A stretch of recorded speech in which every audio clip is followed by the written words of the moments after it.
में है कहीं सब भोजन करेंगे और जो भी प्रतिभाग करेंगे उन सबको प्रमाण पत्र में मिलेगा।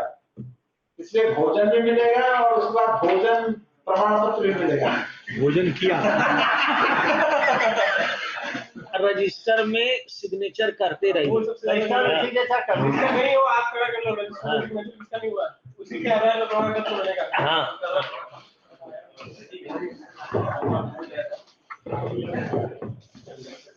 ओम करोति वाचालं भंगं धयते वंदे परमानंदमाधवम्।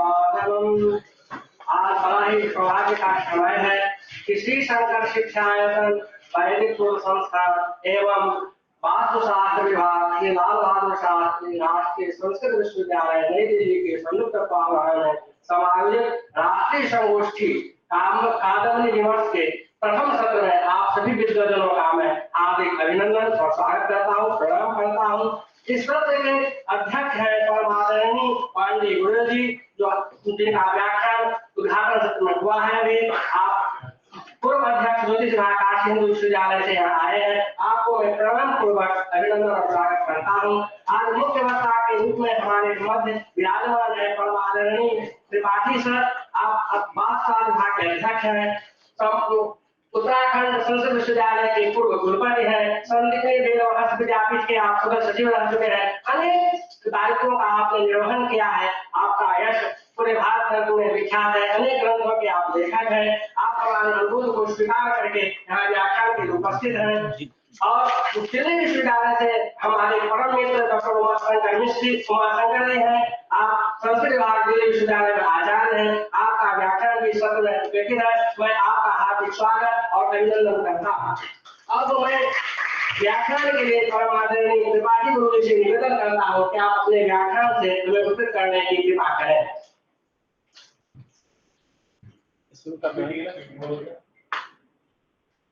अचिंत्य व्यक्त रूपाय निर्गुणाय गुणात्मने समस्त जगदाधार मूर्तये ब्रह्मणे नमः। गुरु ब्रह्मा गुरु विष्णु गुरुदेवो महेश्वर गुरु साक्षात् परब्रह्म तस्मै श्री गुरवे नमः। आज के इस सत्र के अध्यक्ष परम पूजनीय गुरुजी प्रोफेसर पांडे जी एवं इस सारे कार्यक्रम के न्यासी एवं प्राणभूत प्रोफेसर संतोष कुमार शुक्ल जी, मेरे वाम पार्श्व में विराजमान प्रोफेसर वासुदेव शर्मा जी एवं काशी हिंदू विश्वविद्यालय से पधारे प्रोफेसर मनोज कुमार श्रीवास्तव जी, हमारे वेद विभाग के आचार्य प्रोफेसर सुंदर नारायण झा जी, डॉक्टर प्रवेश व्यास जी एवं अन्य विभागों से पधारे उपस्थित हुए सभी आचार्य, प्रतिभागी, छात्र एवं छात्राओं। आज का जो व्याख्यान है, यह व्याख्यान विशेष रूप में प्रोफेसर संतोष कुमार शुक्ल जी और वास्तुशास्त्र विभाग के द्वारा आयोजित है। मैं प्रोफेसर शुक्ल जी को इसलिए कह रहा हूं कि इसकी पूरी संकल्पना और इसको करने के पीछे जो एक प्रकल्प है, ये पूरा का पूरा श्रेय प्रोफेसर संतोष कुमार शुक्ल जी को है और इन्हीं की एक इच्छा है कि इस प्रकार की विद्याओं को प्रचार होना चाहिए, प्रसार होना चाहिए, इत्यादि विषयों को लेकर के हमको आगे बढ़ना चाहिए। आज का जो मुख्य व्याख्यान है, जैसे कि इसे पूर्व सत्र में परम आदरणीय गुरुजी ने आपको बहुत ही सारगर्भित, नो संक्षिप्तम न च बहुवृथा विस्तृतम शास्त्र तत्वम, शास्त्र का जो एक तत्व है उस तत्व को इतने कम समय में इतना पूरा समग्र चिंतन उन्होंने आपके सामने रखा। इसमें जो अभी मैं आपके समक्ष बोलना चाह रहा हूं या बोल रहा हूं, इसमें जो कुछ भी विनियोग है, वो भी परम पूजनीय गुरु जी का ही आशीर्वाद है। और आपके साथ रह करके जिन विषयों को और जिन तत्वों को ठीक से समझने का एक प्रयास किया, वो आपके सामने आगे रखेंगे। मैं इस विषय में सर्वप्रथम जो महामहोपाध्याय मधुसूदन ओझा जी हैं, उनका जो ग्रंथ है कादम्बिनी, ये पूर्ण रूप से मौसम विज्ञान का ग्रंथ है। इस मौसम विज्ञान के ग्रंथ में उन्होंने जिस प्रकार से वृष्टि विज्ञान, कृषि, यज्ञ सबका एक समन्वय करते हुए, जैसा कि शुक्ल जी ने कहा कि ये सृष्टि विद्या का ग्रंथ है, उसका यहाँ पर उन्होंने पूर्ण विवेचन किया है। उसके पश्चात मैं प्रथम दृष्टया एक मधुसूदन ओझा जी का जो चित्र आपके समक्ष है, इनके साथ ये भी कहना चाहूंगा कि इन्होंने किस कठिन तपस्या, विशेष करके संस्कृत के छात्रों को इस विषय पर विशेष ध्यान देना चाहिए कि एक व्यक्ति ने अपने पूरे जीवन में कितने संघर्षों के पश्चात और कितने कष्टों के पश्चात इस स्थान को प्राप्त किया, और वो आज आपके समक्ष इतने उन्होंने काम किए कि आज पूरा का पूरा वेद विभाग कई विश्वविद्यालयों में इन्हीं के ऊपर वेद के अनुसंधान चल रहे हैं। जो इनका चिंतन है, जो इनका पाश्चात्य दर्शन और भारतीय दर्शन सबको मिला करके जो इन्होंने लोगों को बताया, वो एक अपने में बहुत अद्भुत है। दूसरी बात इनके, मैं दूसरा ये कहना चाहता हूं कि आज का जो मौसम विज्ञान है, मैं इसमें आगे जो भी हम व्याख्यान देंगे, इस व्याख्यान क्रम में आधुनिक मौसम विज्ञान के ज्ञाता हमारे परम मित्र प्रोफेसर मनोज कुमार श्रीवास्तव जी, हम अध्ययन काल से दोनों लोग, आप काशी में चर्चाएं चलती रही, परंतु जब इस विषय को मौसम विज्ञान की दृष्टि से बात आगे बढ़ी, तो आपने जितना इसमें काम किया है हम लोगों ने, वो आपके समक्ष आएगा। आधुनिक मौसम विज्ञान किस तरह से बात करता है, मैं यहाँ पे बहुत संक्षिप्त उसका भी वर्णन रखूंगा, परंतु विस्तृत वर्णन आपके समक्ष स्वयं हमारे उपाध्याय श्रीवास्तव जी रखेंगे। इत्यादि बातों को मैं आपके समक्ष रख रहा हूं। तो पहली बात में आपका एक परिचय देते हुए मधुसूदन ओझा जी का, आप देखिए इनका जन्म 1923 में, संवत 1923 में पंडित बैद्यनाथ ओझा के घर में ग्राम गाढ़ा, मुजफ्फरपुर बिहार में भाद्र कृष्ण अष्टमी अर्थात जो जन्म कृष्ण जन्माष्टमी का दिन है को हुआ, और इनका मेष लग्न और मृगशीर्ष नक्षत्र होता है। 10 वर्ष की अवस्था में, जब इनकी 10 वर्ष की अवस्था थी, तो जयपुर के महाराजा स्वर्गीय श्री राम सिंह जी के राजपुरोहित श्री राजीव लोचन ओझा, पंडित बैद्यनाथ ओझा के छोटे भाई ने इन्हें दत्तक पुत्र के रूप में गोद लिया और यज्ञोपवीत संस्कार करने के बाद उन्हें जयपुर ले आए। देखिए कितने सही समय पर उनका यज्ञोपवीत संस्कार हो गया, और यज्ञोपवीत संस्कार ठीक 10 वर्ष में हो गया, और यज्ञोपवीत संस्कार के बाद वो अपने साथ उनको जयपुर ले आए। आगे 16 वर्ष की जब इनकी अवस्था है, उस अवस्था में जयपुर महाराजा स्वर्गीय श्री राम सिंह जी का और राजपुरोहित श्री राजीव लोचन ओझा का देहावसान हो गया। अब जो उनको अपने साथ ले गए, जिनके संरक्षक में उनको रहना है, जिनके निमित्त वो वहां गए, उन दोनों का देहावसान हो गया। और जब देहावसान हो गया, उसके पश्चात वो निराश्रय हो गए, और जब उनकी 16 वर्ष की अवस्था थी, और मां क्या करती, फिर मां उनको अपने साथ वापस उनके जन्म स्थान मुजफ्फरपुर ले गई।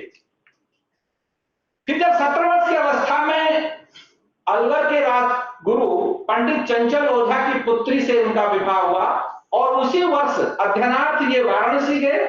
वाराणसी में आपने दरभंगा पाठशाला में स्वनामधन्य महामहोपाध्याय श्री शिव कुमार मिश्र जी के सानिध्य में व्याकरण, न्याय, साहित्य, मीमांसा, वेदांत आदि दर्शनों का गहनतम अध्ययन किया।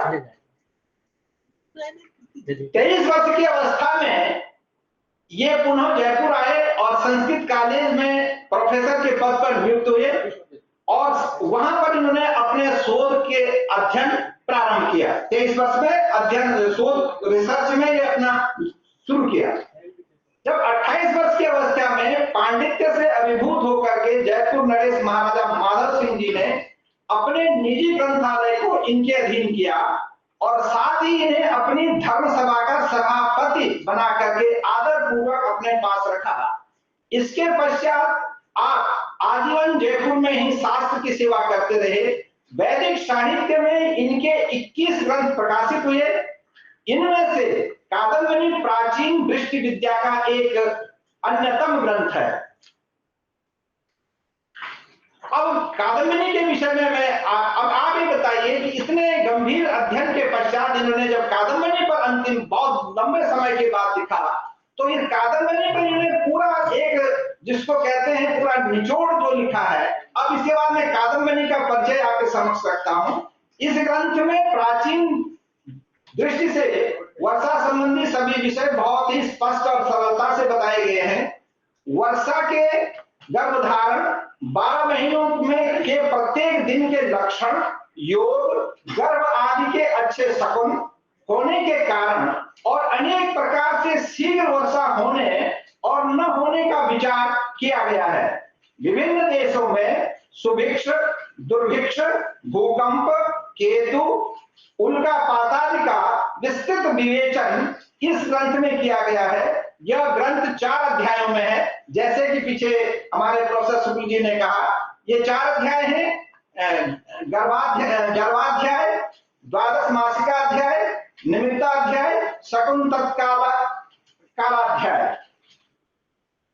अब इसमें जो गर्भाध्याय है, गर्भाध्याय के भी बहुत से अन्य उपाध्याय हैं, जिसमें पर्जन्य विद्या बोधक निमित्त, दृष्टि योनि, गर्भोपक्रम काल, गर्भ प्रसव काल, गर्भ विमान मापक या गर्भघातक, गर्भदोहक जिसको पोषक कहते हैं, जिसे 12 महीनों में, जैसे परम पूजनीय गुरु जी ने कहा कि भाई कार्तिक मास से शुरू होता है, इन्होंने ठीक कार्तिक मास से ही मासों का प्रारंभ किया है। और मिथिलांचल में आज भी जो वर्ष शुरू होता है वो कार्तिक से शुरू होता है, और वहां का जो पंचांग बनता है वो भी आज भी कार्तिक से ही शुरू होता है। पंचांग आषाढ़ से श्रावण।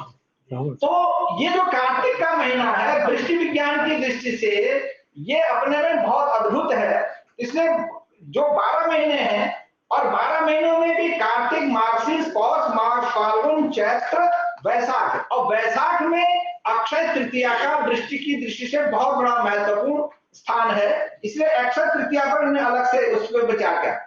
फिर जो वैशाख की जो अक्षय तृतीया है, फिर ज्येष्ठ में बहुत से विचार दृष्टि के संदर्भ में किए गए हैं, जो है मासादिरोहिणी, वन धारण और वर्ष प्रवर्षण मिति, मासांत रोहिणी।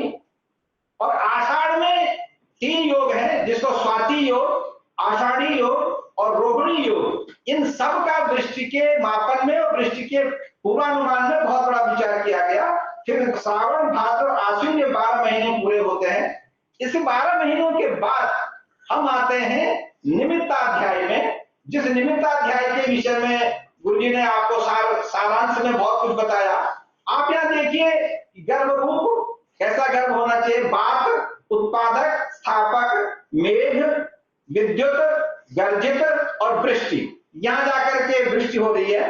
फिर आगे है वैकारिकाध्याय। इस वैकारिकाधिकार में है खपुर, अभ्रतरु, परिघ, निर्घात, करक और हिम। फिर ये तीसरा अध्याय है रवि कराध्याय, उसमें संध्या, कुंडल, ये सारे के सारे जो वर्णन है इसमें इस प्रकार से आपको दिखाया गया है।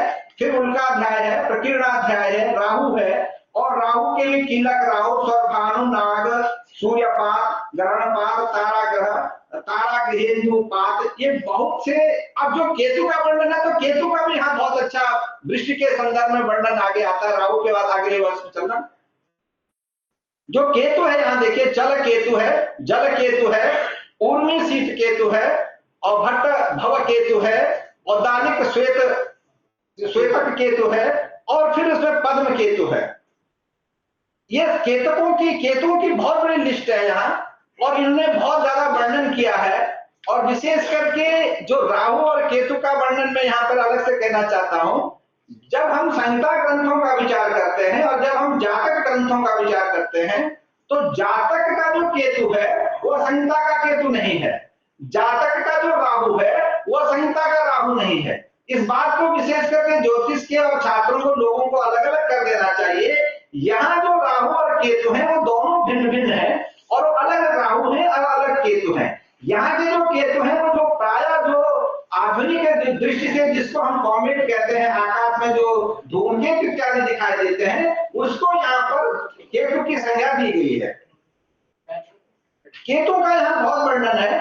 केतुओं के बाद यहाँ पर तारों का वर्णन है, और तारों के बाद दिग्दाह, और दिग्दाह के बाद पांशु का मतलब जो धूली कण जो है पूरे वातावरण में फैल जाते हैं, उसपे हमारे प्रोफेसर श्रीवास्तव जी ने बहुत काम किया है पांशु पर। उन्होंने काफी अध्ययन भी किया, मापन भी किया कि पांशु कैसे कैसे वर्णन करते, अपने व्याख्यान में बताएंगे। और भूकंप का भी इसमें वर्णन किया गया है। जो शकुनाध्याय है, जो तत्काल लास्ट वाला है, जिसमें सद्यो लक्षण है कि बहुत जल्दी दृष्टि का विचार करना है, तो किस प्रकार से दृष्टि का वहां पर अनुमान किया जाता है। और फिर है मिश्र निमित्ताध्याय, निमित्ताधिकार, दिव्य निमित्ताधिकार, और दिविष्ट निमित्ताधिकार, भूमिष्ठ निमित्ताधिकार, और अनावृष्टि हेतु। ये बहुत से अधिकार करके फिर ग्रह योगाधिकार में अष्ट विकार हैं: शनि, बृहस्पति, मंगल, शुक्र, बुध, चंद्र और सूर्य। इसी आधार को मान करके हमने इसमें एक प्रायोगिक अध्ययन किया है। वो प्रायोगिक अध्ययन अभी आपके समक्ष हम रखेंगे कि ज्योतिष में ग्रहों का किस प्रकार का अध्ययन, अगर प्रायोगिक अध्ययन करते हैं तो दृष्टि पर क्या प्रभाव पड़ता है, और उस दृष्टि पर पड़ने वाला जो प्रभाव है वो आपके समक्ष आगे हम दिखाएंगे। ये सब सारे उसी के लक्षण में है कि जो नक्षत्र चक्र का है, राशि चक्र का है, फिर चक्र भेद है, और षट चक्र है, षट चक्र में समुद्र चक्र है, और फिर उसमें काल चक्र, संपात चक्र, संघटक चक्र, सप्तनाड़ी चक्र, इन सब के द्वारा दृष्टि का पूर्वानुमान किया जाता है। और दूसरे इसमें एक बात जो उसमें रश्मि के संदर्भ में आती है, जिस पर परम पूज्य गुरु जी ने बहुत काम किया है, जो रश्मि, सूर्य रश्मियों के द्वारा दृष्टि का कैसे विचार किया जाता है, वो भी इसमें आगे आपको बताएंगे। अब मैं थोड़ा सा आपको बताता हूं। दृष्टि सिद्धांत में जो भगवत गीता में भगवान कृष्ण ने कहा है, अन्नात् भवति भूतानि पर्जन्यात् अन्न संभव, यज्ञात् भवति पर्जन्यो यज्ञ कर्म समुद्भव। ये जो यज्ञ है, जैसे कि आपने गुरुजी ने आपको पहले बताया, ये यज्ञ अभी हम सिर्फ मात्र यज्ञ उसको कहते हैं, एक रूढ़ अर्थ हो गया। आज यज्ञ एक रूढ़ अर्थ में आ गया है कि जब हम घर में कोई कार्य करते हैं, जिसको हम थोड़ा एक हवन पद्धति कहते हैं, उसी को लोग यज्ञ कह देते हैं। ये यज्ञ, वैदिक यज्ञ जो है वो बहुत बड़े अर्थ में वेद का यज्ञ है, और इस प्रकृति में निरंतर यज्ञ चल रहा है। और वो यज्ञ के लिए इसलिए उन्होंने कहा यज्ञात् भवति भूतानि, यज्ञ के द्वारा ये एक दूसरे में जो विनियोग हो रहा है, योग हो रहा है, कहीं से लेके कहीं डाला जा रहा है। तो जहां सूर्य की किरणों से जल लिया, जल लेकर के आगे मेघ को दिया, मेघ ने फिर उसको वर्षण किया, आगे इंद्र ने उसको हटा, बहुत से लोगों का इसमें सहयोग है। तो बहुत से जो देवता हैं, बहुत से जो तत्व हैं, बहुत से जो विधाएं हैं, इन सबके मिलने के बाद यज्ञ होता है। जो आज हम कर्मकांड की दृष्टि से, या जो भी हम अपने घर के या अपने आसपास शुद्धि की दृष्टि से एक यज्ञ का एक संक्षिप्त रूप अपने पास में करते हैं, वो एक हमारे पास एक प्रतीक है, एक लौकिक है। प्रकृति अपने यज्ञ को निरंतर चलाती रहती है। वही यहाँ कहा गया है, यह यज्ञ क्या है जिससे सभी मनोवृत्तियों की पूर्ति होती है।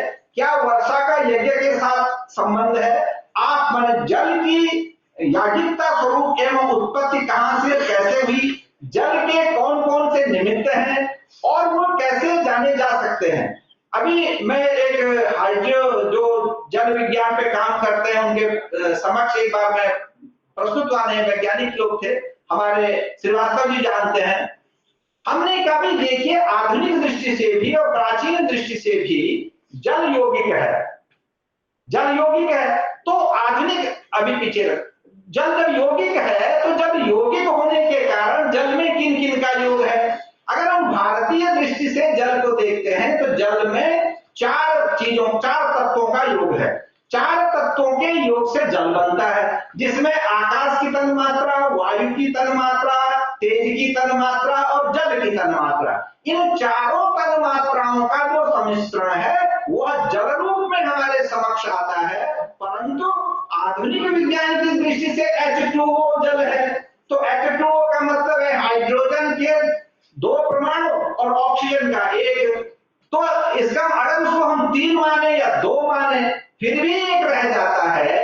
तो जब तक हम आधुनिक विज्ञान के साथ सम्मिश्रण करके प्राचीन विज्ञान के साथ मिल करके अगर देखेंगे नहीं तो कहीं ना कोई विधि का इसमें विचार करने के लायक है। आगे देखिए,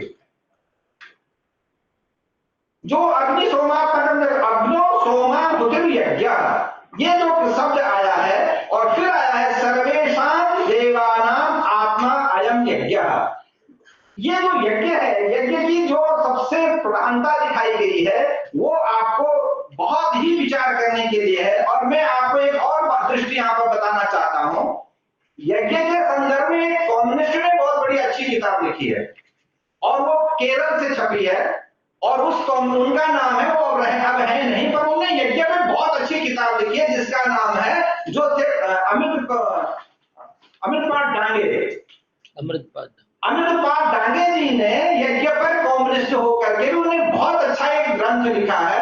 वो ग्रंथ प्राय सभी को पढ़ना चाहिए कि यज्ञ वो क्या समझते हैं, और बहुत अच्छा ग्रंथ है अमृतपाल डांगे जी का। और वो कम्युनिस्ट नेता है, बहुत अच्छा विचार है, सामाजिक विचार है, उन्होंने तो लिखा है। अब इसी आधार पर भगवत गीता में भगवान ने यज्ञ की बहुत बात कही। अब देखिए, अब हम वेद का एक मंत्र है यजुर्वेद का, आयुर्यजनेन कल्पन्ताम प्राणो यजनेन कल्पन्ताम चक्षुर यजनेन कल्पन्ताम श्रोत्रम यजनेन कल्पन्ताम वाक् यजनेन कल्पन्ताम मनोयज्ञेन कल्पन्ताम। ये जो सारा मंत्र है इसमें सब कुछ आपको यज्ञ से प्राप्त होगा। और जब सब कुछ यज्ञ से प्राप्त होगा तो वो यज्ञ क्या है, वो यज्ञ क्या यही यज्ञ है या वो कोई और यज्ञ है। इस सारे यज्ञ की जो विधि है उसको यदि हमको स्पष्ट रूप में समझना है तो एक यज्ञ विधि आपको जो हमारे महामहोपाध्याय ओझा जी हैं उनका वो यज्ञ पद्धति उनका एक बार आप पढ़िए, उसमें खूब अच्छा समझ में आएगा। और दूसरी आपको पूरा वेद का जो कल्प भाग है उसको भी पढ़ करके यज्ञ की विधि ठीक समझ में आएगी कि यज्ञ वास्तविक में है क्या। यहाँ रूढ़ अर्थ होने पे यज्ञ के भाव को और यज्ञ की जो एक दार्शनिकता, एक वैज्ञानिकता थी वो धीरे धीरे लुप्त प्राय हुई है।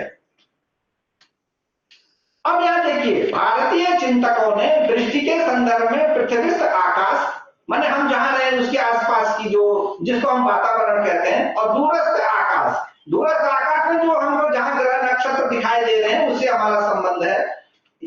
इसके उन सभी बिंदुओं का विचार किया जिसमें उसमें भी उन्होंने यह स्वीकार किया कि पृथ्वीस्थ आकाश माने पृथ्वी के आसपास रहने वाले और पृथ्वी की हर घटना के पीछे दूर से दिखाई देने वाले इन ज्योतिष्मान पिंड जिनको हम तारे नक्षत्र ग्रह कहते हैं वे सभी सम्मिलित हैं।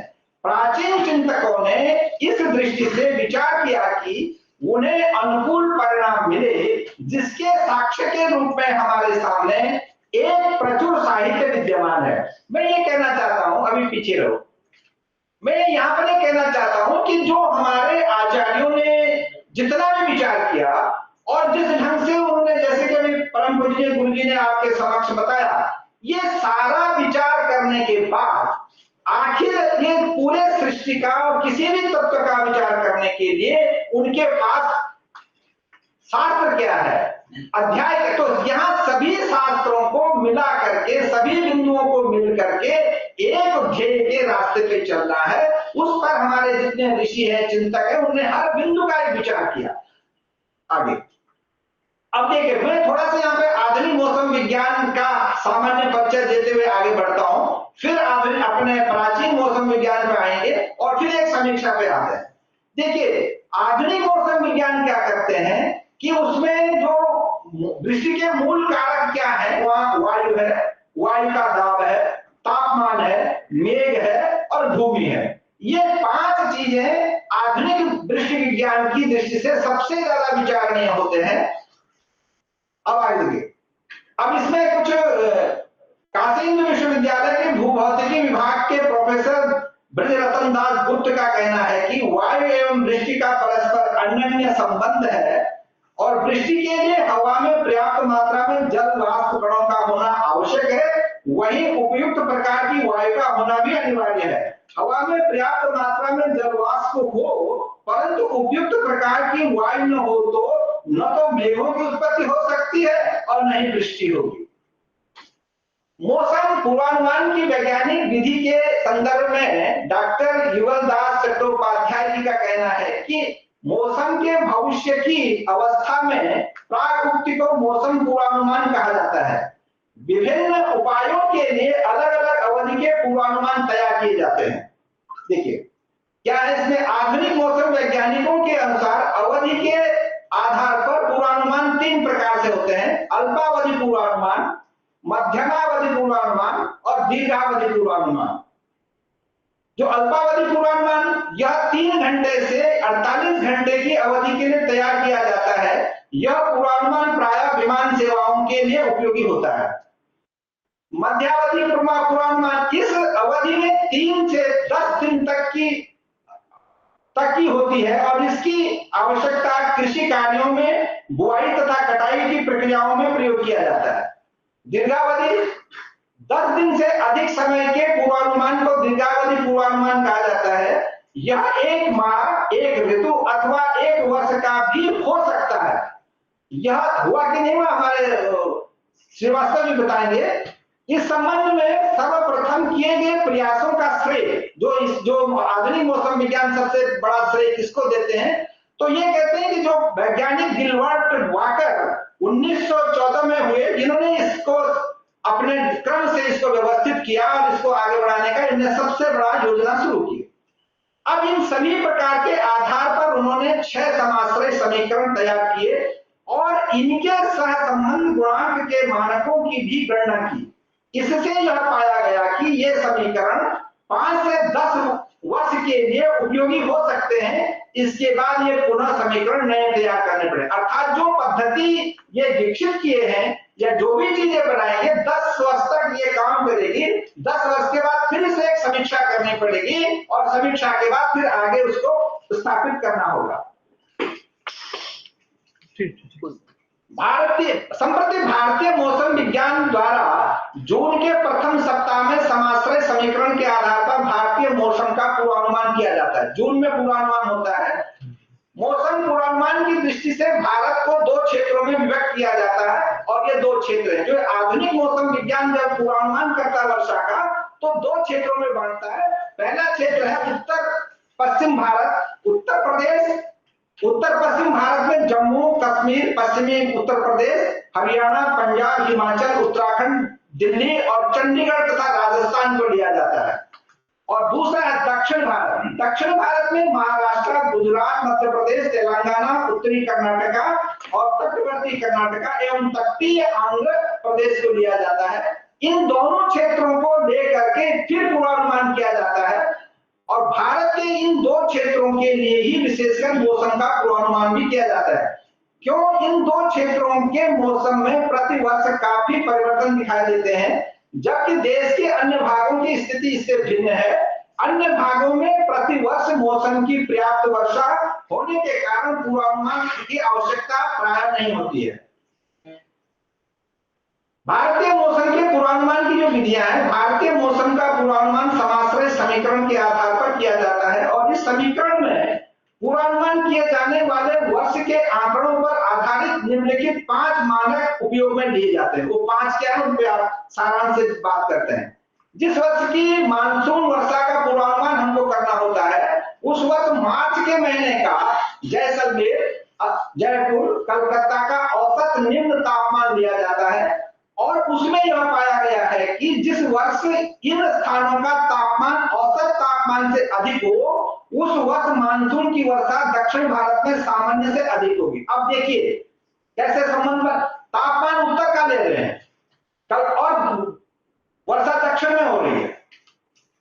अभिष्ट वर्ष में लुधियाना का अप्रैल मास की वायु का तापमान लिया जाता है और इसमें यह पाया गया है कि जिस वर्ष तापमान औसत से अधिक होता है उस वर्ष उत्तर भारत में मानसून की वर्षा सामान्य से अधिक होती है और इसके विपरीत यदि वायु का तापमान औसत से कम हो तो वर्षा भी कम ही होती है। तीसरा है, अभिष्ट वर्ष में डार्विन, सेचिलिस एवं जकार्ता का जनवरी से मई तक के विश्ववृत्तीय निम्न दाब का मध्यमान लिया जाता है जिसमें यह पाया गया है कि जिस वर्ष दाब औसत से कम होता है उस वर्ष मानसूनी वर्षा उत्तर पश्चिम भारत में सामान्य से अधिक होती है और इसके विपरीत जिस वर्ष दाब मध्यमान अधिक होता है उस वर्ष वर्षा सामान्य से कम होती है। अपेक्षित जिस वर्ष हम चाहते हैं, जिस वर्ष अपेक्षित अभिष्ट वर्ष में दक्षिण अमेरिका के 3 स्थानों, अब दक्षिणी अमेरिका का भी यहाँ के वर्षा से संबंध बन रहा है।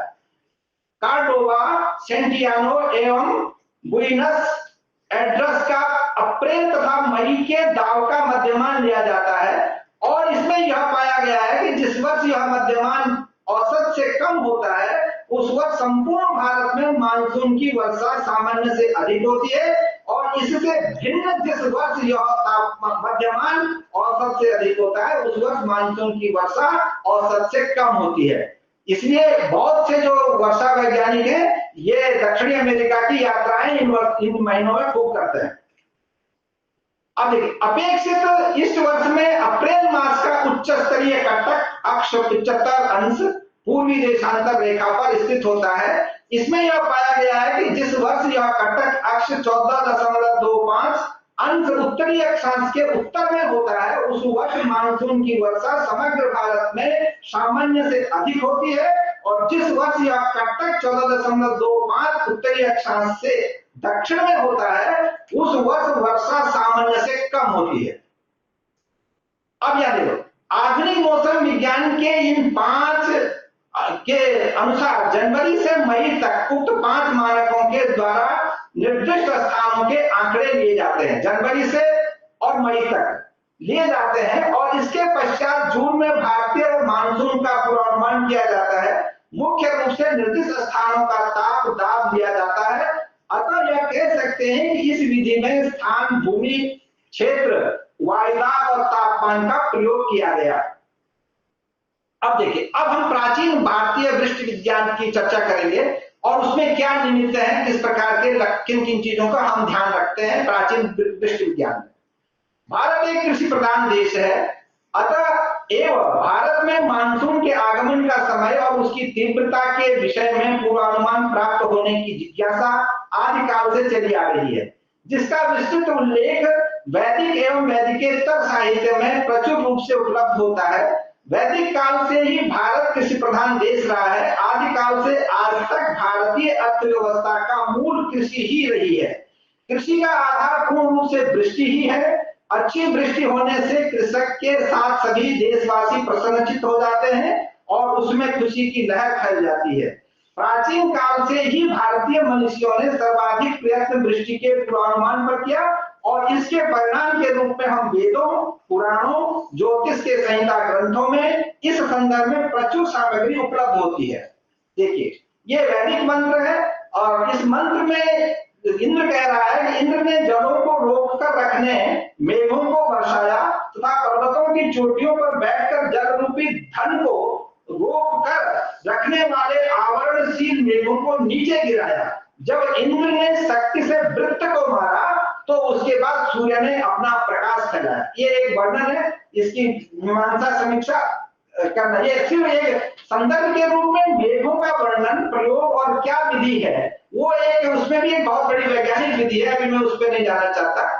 तो यहाँ पर देखिए, मरुत मेघों को गतिशील बना देते हैं जो गुरुजी ने कहा था कि भाई जो मरुत है वो अलग है, पुराण का मेघ अलग है, वर्षा के मेघ अलग है, और परंतु एक दूसरे के लिए कैसे सहायक होते हैं उसका संबंध वेद ऋग्वेद काल से ही पड़ रहा है। मरुत मेघों को गतिशील बना देते हैं और इसलिए वर्षा का प्रारंभ होता है। जल समूह से समूची पृथ्वी आर्द्र हो उठती है इत्यादि वर्णन ऋग्वेद के बहुत से स्थलों पर उपलब्ध होता है। अतः कह सकते हैं कि ऋग्वेद काल से भी आचार्यों ने मेघ के दृष्टि ज्ञान का उत्तम अवस्था थी। वो नीचे हमने ऋग्वेद के बहुत से संदर्भ हैं वो दिए हुए हैं। अब देखिए पुराणों में जो भुवन कोश है उसके अंतर्गत सारा वर्णन दृष्टि का आता है। उसमें विशेषकर वायु, ब्रह्म, मत्स्य, विष्णु, लिंग और ब्रह्मांड पुराणों में वृष्टि के विषय में बहुत वर्णन आता है। बराहमिहिर की संहिता में वृष्टि का विशेष वर्णन उपलब्ध होता है जो 550 ईस्वी का है। स्वयं बराहमिहिर ने भी अपने यहाँ बहुत से आचार्यों का वर्णन किया। उन आचार्यों के नाम है गर्ग, पराशर, वशिष्ठ, नारद, कश्यप, वृद्धगर्ग आदि। और उनकी प्रिय संहिता में जो टीका की है भट्टोत्पल जी ने, उनने भी सिद्धसेन, ऋषिपुत्र आदि बहुत से आचार्यों का वर्णन आया है। ये सारे के सारे आचार्य वृष्टि के अध्येता थे और वृष्टि विज्ञान को ठीक ढंग से समझते थे। देखिए अब हम आते हैं अपने भारतीय वृष्टि विज्ञान की जो एक दृष्टि है कि वृष्टि ज्ञान का जो शास्त्रीय आधार है, हमारे यहाँ क्या आधार रहा? परंपरागत वृष्टि विज्ञान के अनुसार वर्षा पूर्वानुमान की दो विधियां हैं। हमारे यहाँ दो विधि है। पहले विधि का नाम है निमित्त परीक्षण विधि। उसमें क्या क्या आता है? वातावरणीय परिवर्तन, वातावरण में जो परिवर्तन हो रहा है उसको हम देखते हैं। जैविक हलचल, जीवों की जो हलचल है उसका वर्णन करना। रासायनिक परिवर्तन, जो प्रकृति में रसायन में परिवर्तन हो रहा है उसको देखना। भौतिक परिवर्तन, जो मूलभूत रूप में परिवर्तन हो रहा है उसका विचार करना। आकाशीय परिवर्तन और आकाश में ग्रहों का परिवर्तन। देखिए अब एक पद्धति और है हमारे पास जो हम गणित के द्वारा करते हैं। जो ये पिछली पद्धति थी आपके सामने, एक बार पीछे चले। ये पिछली पद्धति है, सिर्फ हम प्रत्येक वर्ष जिस वर्ष हमको भविष्यवाणी करनी है, पूर्वानुमान करना है जिस वर्ष मौसम का, उस वर्ष की इतनी चीजें हमको देखनी है। ये तात्कालिक चीजें हैं जिसको हम उसी वर्ष देख सकते हैं, उससे अगले वर्ष नहीं जा सकते हैं। जिस वर्ष का मौसम हमको प्रिडिक्ट करना है उस वर्ष हमको इतनी चीजें देखनी होगी। परंतु एक अन्य चीज हमारे पास ऐसा है कि उसके द्वारा हम चाहें तो गणित के द्वारा 50 साल बाद के मौसम की भविष्यवाणी भी आप कर सकते हैं। परंतु भारतीय मौसम विज्ञान का जो एक संबंध था उसने निमित्त को और गणितीय सिद्धांतों को, गणित के द्वारा वर्षा ये आ रही है, निमित्त के द्वारा वर्षा ये आ रही है, इन दोनों को मिला करके वर्ष के आदि में, अगर हमको वर्ष के पहले जब हमारे पंचांग निकलते हैं उस समय इन दोनों विधियों पर विचार करते हुए भारतीय जो वृष्टि विज्ञान के अध्येता है उन्होंने वृष्टि का एक निचोड़ दिया। तो गणितीय दृष्टि से है कि ग्रह नक्षत्र से वृष्टि का ज्ञान, सूर्य संक्रमण से वृष्टि का ज्ञान, चंद्र नक्षत्र से वृष्टि का ज्ञान, नाड़ी चक्रों से वृष्टि का ज्ञान, और एक है 10 तपा से वृष्टि का ज्ञान। अब ये देखो निमित्त में छोटा छोटा परिचय देते हुए हम आगे बढ़ेंगे, जिसको हमने अभी 5 वातावरणीय क्या है, जिसमें तापमान है, वायु की दिशा है, आर्द्रता है, वातावरणीय परिवर्तन है, ये सब लिया जाता है। जैविक हलचल में है कि भाई पशु पक्षियों के जो व्यवहार में अंतर आता है, जैसे पशु पक्षी, मछली, कीट, पतंग सबके व्यवहार में जो अंतर आता है उसको यहाँ पर लिया गया है। और ये इसके बाद हम जैसे रासायनिक परिवर्तन में आता है कि भाई रसायन परिवर्तन में कुछ जैविक कार्बनिक रसायन यौगिक मिलकर के वातावरण में फैल जाते हैं और जिससे वर्षा का ज्ञान हो सकता है। वहां पर धुंध का होना, वातावरण में कोहरे का होना, कोहरे का रंग हो जाना, अलग अलग ढंग का कोहरा पैदा होना, इसके विषय में भी हमारे यहाँ रासायनिक परिवर्तन से का विचार किया। भौतिक परिवर्तन है, भौतिक परिवर्तन में जो सूर्य, चंद्र आदि के चारों तरफ जो भौतिक परिवर्तन हुए वातावरण में, और जो उसका एक परिवेश बन जाता है, सूर्य के चारों तरफ, चंद्रमा के चारों तरफ कोई गोल घेरा बन जाता है, तो वो अलग अलग प्रकाश दिखाई देने लगता है, उसका परिवर्तन यहाँ पर है। आकाशीय परिवर्तन में आता है जैसे मेघों की आकृति है, बिजली है, चमकना है, आंधी है, तूफान है, कोहरा है, धुंध है, बादलों की गड़गड़ाहट है, इंद्रधनुष है आदि।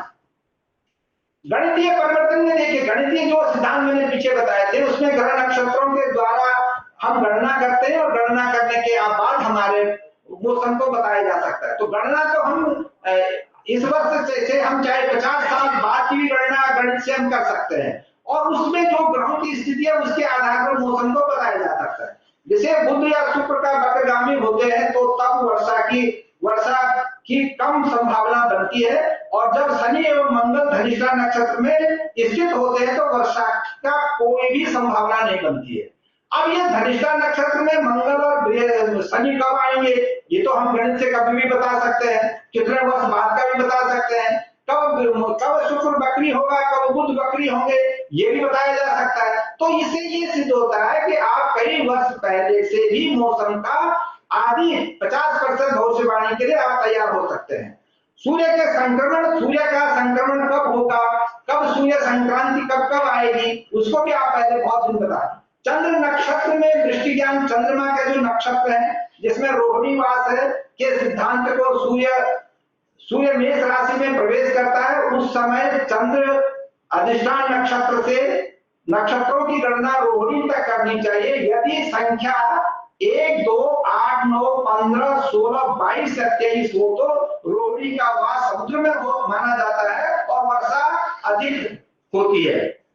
इसी अलावा नाड़ी चक्रों के विषय में आती है जिसमें 28 नक्षत्रों, यहाँ पर जब नाड़ी चक्रों की गणना की जाती है ज्योतिष में तो नक्षत्र वहां 27 नहीं ले जाते, वहां 28 नक्षत्र ले जाते हैं और 28 नक्षत्रों के बाद ही वहां पर पूरे नाड़ी चक्रों के द्वारा जिसमें त्रिनाड़ी चक्र है, सप्तनाड़ी चक्र है, सारी चक्रों के द्वारा वहां विचार करते हैं। एक 10 तपा सिद्धांत है, ये बहुत ही प्रायोगिक है और विशेष करके 10 तपा सिद्धांत जो आषाढ़ शुक्ल दशमी से 10 चांद्र दिवसों के आधार पर आषाढ़, श्रावण, भाद्रपद, आश्विन इन 4 वर्षा काल के मासों का वर्षा योग का ज्ञान कराता है। तो ये 10 का जो मूल सिद्धांत है, ज्येष्ठ अमावस्या से आषाढ़ शुक्ल दशमी तक का जो समय है, यहाँ पर सबसे ज्यादा परीक्षण करना चाहिए कितना क्या स्थिति है। अब आगे निमित्त परीक्षण के द्वारा जो दृष्टि का ज्ञान है, निमित्त परीक्षण सिद्धांत के अनुसार दीर्घावधि, मध्यमावधि, अल्पावधि दृष्टि ज्ञान के निम्नलिखित आधार हैं जिसमें रोहिणी, स्वाति, आषाढ़ी और फाल्गुनी ये 4 योग जो है वो ज्योतिष शास्त्र में विशेष करके दीर्घावधि के लक्षण देते हैं। मासिक योग में है जो मध्यमावधि का लक्षण देते हैं, मेघ का गर्भधारण सिद्धांत, वायु परीक्षण सिद्धांत, प्रवसन सिद्धांत, रोहिणी योग, स्वाति योग, आषाढ़ी योग, 10 तपा सिद्धांत और मासिक ऋतु परीक्षण सिद्धांत। देखिए दैनिक दृष्टि अल्पावधि मैंने हमको आज की दृष्टि का पूर्वानुमान करना है या कल की करना है, 1-2 दिन के अंतर्गत दृष्टि का पूर्वानुमान करना है तो उसके लिए क्या है, मेघ गर्भधारण का सिद्धांत, वायु परीक्षण सिद्धांत, प्रवसन सिद्धांत, रोहिणी योग, स्वाति योग, आषाढ़ी योग, 10 तपा सिद्धांत, सद्योवृष्टि सिद्धांत, अनावृष्टि लक्षण सिद्धांत, ये सारे गणित के द्वारा आपके समक्ष इतनी चीजों का विचार करना चाहिए तब जाकर के आप मौसम के पूर्वानुमान को भारतीय पद्धति से भी उसको पूर्वानुमान किया जा सकता है। गणितीय सिद्धांत और दृष्टि के लिए इस सिद्धांत के अनुसार संपूर्ण वर्ष के पंचांग गणना के पश्चात दृष्टि ज्ञान में निम्नलिखित तत्वों की महत्वपूर्ण भूमिका होती है। इस आधार पर किसी भी वर्ष की संपूर्ण गणितीय प्रक्रिया पूर्ण कर दृष्टि का पूर्वानुमान कभी भी किया जा सकता है। दीर्घावधि पूर्वानुमान के लिए यह विधि सर्वाधिक सहायक है। अब देखिए 1 वर्ष की भविष्यवाणी पूर्वानुमान दृष्टि का करना है तो क्या करें, संवत्सर के अधिकारी, गुरु वर्ष, विंशोपक, शकाब्द संख्या, आर्द्रा प्रवेश, मेघ नाम, नाग नाम, रोहिणी वास, जलाधान। दूसरे मासिक दृष्टि के हेतु द्विनाड़ी, त्रिनाड़ी, सप्तनाड़ी और दृष्टि संबंधी विविध योग। फिर दैनिक दृष्टि में द्विनाड़ी, त्रिनाड़ी, सप्तनाड़ी। अब है दृष्टि के मूल तत्व, भारतीय दृष्टि विज्ञान क्या कहता है। दृष्टि का जो विचार आधुनिक एवं प्राचीन दोनों विधियों में किया गया, इन दोनों विधियों के विचारोपरांत इस निष्कर्ष पर पहुंचते हैं कि दृष्टि विज्ञान की दृष्टि से 4 मूल तत्व महत्वपूर्ण हैं। वे 4 है तत्व वायु, मेघ, ग्रहचार और भूमि। जो भारतीय दृष्टि है उसने कहा वायु बहुत जरूरी है, मेघ, ग्रहचार और भूमि। इनमें से आधुनिक मौसम विज्ञान ग्रहचार को पूर्ण रूप से स्वीकार नहीं करता है। जो आधुनिक मौसम विज्ञान है, जो हमारे श्रीवास्तव जी आपको आगे बताएंगे, आधुनिक मौसम विज्ञान ग्रहचार को नहीं लेता, पूर्ण रूप से नहीं लेता, आंशिक रूप में लेता है। कैसे लेता है वो आप आगे बताएं। स्वीकार नहीं करते हैं, वे मात्र सूर्य के प्रभाव को तापमान एवं वायु दाब के रूप में स्वीकार करते हैं। इसको आगे देखिए। अब इसके आगे देखिए, दो तरह हमने बताया है। आधुनिक मौसम विज्ञान की दृष्टि से जो मूल तत्व, जो मूल कारक हैं, वो है वायु, वायुदाब, तापमान, मेघ और भूमि। प्राचीन दृष्टि विज्ञान से है वायु, मेघ, ग्रहचार और भूमि। यहां पर आप देखिए, वायु दोनों में है, मेघ दोनों में है, भूमि भी दोनों में है। दो में क्या नहीं है, एक में वायुदाब और तापमान है। जो आधुनिक मौसम विज्ञान के पास है वायुदाब और तापमान, जो कि भारतीय मौसम विज्ञान ने उसको ग्रहचार के अंतर्गत डाला। अब ग्रहचार के अंतर्गत डाला क्योंकि वायु का दाब और तापमान ये बिना सूर्य के संभव नहीं है। बिना सूर्य और चंद्रमा के ये संभव नहीं होता है। अगर हम चंद्रमा को ज्वार भाटा इत्यादि में आधुनिक मौसम विज्ञान के लोग या साइंटिस्ट उस पर विचार बहुत गंभीरता से करने लगे हैं, पहले वो बिल्कुल विचार नहीं करते थे, अब वो उस तरफ बहुत आगे बढ़े हैं। परंतु सूर्य का जो तापमान है, सूर्य के द्वारा जो पृथ्वी का तापमान बढ़ता घटता है और तापमान के कारण जो वायु का दाब बनता है, वो बिना तो सूर्य के हो नहीं सकता है। तो अब ये हम नहीं कह सकते कि ग्रहचार में से आधुनिक वैज्ञानिकों ने सूर्य को ले लिया, चंद्रमा को ले लिया, बाकी मंगल, बुध, बृहस्पति, शुक्र और शनि ये चार ग्रह उन्होंने बिल्कुल नहीं लिए। इन चार ग्रहों पर कोई विचार आधुनिक मौसम विज्ञान नहीं करता है। इन चार ग्रहों को छोड़ करके बाकी सारे बिंदु आधुनिक मौसम विज्ञान और प्राचीन मौसम विज्ञान के लगभग समान है। हाँ, अध्ययन की पद्धति में अंतर है, प्रयोग की पद्धति में अंतर है, ये हो सकता है। आगे अब हम सूर्य से संबंधित एक वैज्ञानिक विवेचन पुराणों में उपलब्ध होता है। इसे ही दृष्टि के संदर्भ में आदिकाल से महत्वपूर्ण माना गया है। यह सूर्य की, जिसके विषय में मैं अभी कह रहा था कि गुरुजी के द्वारा, मुझे गुरुजी के द्वारा इस बात को बहुत ही स्पष्ट रूप से आगे बताया गया है। और सूर्य की जो सुषुम्ना नाड़ी है, 7 रश्मियां हैं, जिसमें चंद्र, नक्षत्र, बुध, शुक्र, धौम, गुरु एवं शनि ग्रह प्रभावित होते हैं। इन्हीं को ग्रहचार में पृथ्वी का एक घटक के रूप में आचार्यों ने स्वीकार किया है। ग्रहचार के अतिरिक्त अन्य 3 प्रधान घटकों को आधुनिक एवं प्राचीन दोनों समान रूप से स्वीकार करते हैं। देखिए, वायु, पंच महाभूतों में वायु में, यह आधुनिक मौसम विज्ञान है, ये वायु का वर्णन प्राचीन की दृष्टि से हम कर रहे हैं। 5 महाभूतों में वायु का एक महत्वपूर्ण स्थान है, जो सर्वप्रथम आकाश में व्याप्त रहती है। वायु का उद्भव आकाश में कहा गया है। इन 5 महाभूतों में इनकी तन्मात्राओं से ही समझा जा सकता है, जैसा कि सिद्धांत शिरोमणि भास्कराचार्य ने कहा है, अहंकारो भूत, ख क सिखी, जलो जस तथा संहतेश इत्यादि। अहंकार से इत्यादि सारे उत्पन्न हुए, उसमें आकाश, वायु, अग्नि, जल, पृथ्वी आदि उत्पन्न हुए। अब देखिए, वायु के विषय में गुरुजी ने आपको बहुत स्पष्ट, बहुत लंबे कहा। मैं सारांश रूप में वायु का एक वर्णन देते हुए आपको जाता हूँ। बहुत आधुनिक और प्राचीन दोनों का मिक्स यहाँ पर हमने किया है। वायु के कई भेद माने गए हैं। जैसे जीवन को जलाने के लिए 5 वायु का महत्वपूर्ण है, प्राण वायु, अपान वायु, समान वायु, उदान, ज्ञान और समान। पृथ्वी के चारों तरफ, चारों वायु का जो वर्णन है, पृथ्वी के चारों तरफ कौन सी वायु है? आवह, प्रवह, उद्वह, संवह, सुबह, जिसको हम विवाह कहते हैं, परिवह, परावह। ये 7 वायु के आवरण पृथ्वी के चारों तरफ मिलते हैं और इन्हीं में से अधोमंडल और समताप मंडल, मध्य मंडल, अयन मंडल, आयतन मंडल, ये आधुनिक विज्ञान की दृष्टि है। यहाँ पर एक विशेष विचित्र बात आती है, जो हमने आयतन मंडल का, एक्सोस्फीयर का लास्ट में 5वां जो वायुमंडल है, ये महाभारत वायु पुराण, ब्रह्मांड पुराण में वायु के विषय में विस्तृत चर्चा की गई है। उपर्युक्त 7 आवरणों को पृथक पृथक विवेचना पुराणों में प्राप्त होती है।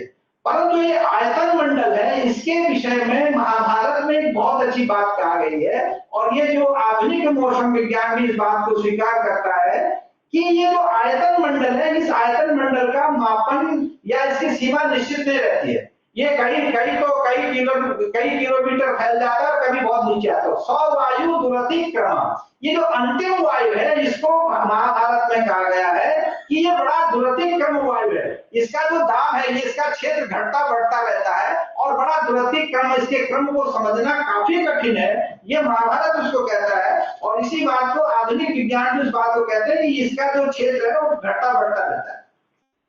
दृष्टि विज्ञान, अब इसमें जो अभी गुरुजी ने आपको पहले बताया था कि रूपों में देखते हैं तो 3 प्रकार के हैं, जैसे पावक है, भानक है, जो पावक है, स्थापक है, ज्ञापक है। पावक वायु नाम की जो वायु है मेघों को उत्पन्न करती है। स्थापक नाम की जो वायु है मेघों को आकाश में स्थिर और इधर उधर भ्रमण कराते हुए वृष्टि के लिए संप्रेरित करती है। ज्ञापक नाम की वायु से भविष्य में कब वर्षा होगी, कितनी होगी, कहाँ होगी, इस सूचना से लेकर के वह उसे मिलती है। आगे दुर्भिक्ष होगा या सुभिक्ष होगा, इसका वर्णन भी ज्ञापक वायु देती है। इत्यादि सारे जो आगे की भविष्य के लिए संज्ञान को लेकर देती है और ज्ञापक वायु देती है। मेघों के जो जलाधान है, मेघों के जल आधान काल में वायु की अनुकूलता परम आवश्यक होती है। बरामीर ने मेघों के गर्भधारण काल में पूर्व और ईशान में समुत्पन्न मंद आह्लादी शीत वायु अनुकूल मानी है। आधान काल में यदि तीव्र रुक्ष वायु चलती है तो गर्भधारण नहीं होता है, अर्थात बादल अपने में जल का संग्रह नहीं कर पाते हैं। ये अब यहाँ पर एक जो दूसरी ये जो अभी आपके समक्ष आ रहा है, इसी को लेकर के परम पूज्य गुरुजी ने आपको कहा था कि इस पर हमने एक काम किया। ये जो सिद्धांत है और आपने उस ग्रंथ का प्रकाशन भी किया है, ये है कृषि पराशर ग्रंथ। इस कृषि पराशर ग्रंथ में एक अद्भुत विधि दी गई है और उस अद्भुत विधि पर गुरुजी ने जो स्वयं आपने मिल करके महाराजा बनारस के साथ जो काम किया है उसका भी इसमें वर्णन है। और हमने भी इस पर आगे जो इस पर अभी बताऊंगा मैं, और हमारे प्रोफेसर श्रीवास्तव जी ने भी इस पर सहयोग किया।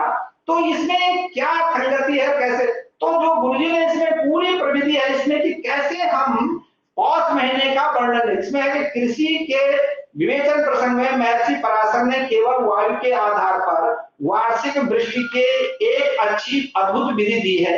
इनके अनुसार पौष महीने के रात दिन के प्रति घंटे की वायु की दिशा एवं गति का ज्ञान संग्रहित करके संपूर्ण वर्ष की वृष्टि का पूर्वानुमान किया जा सकता है।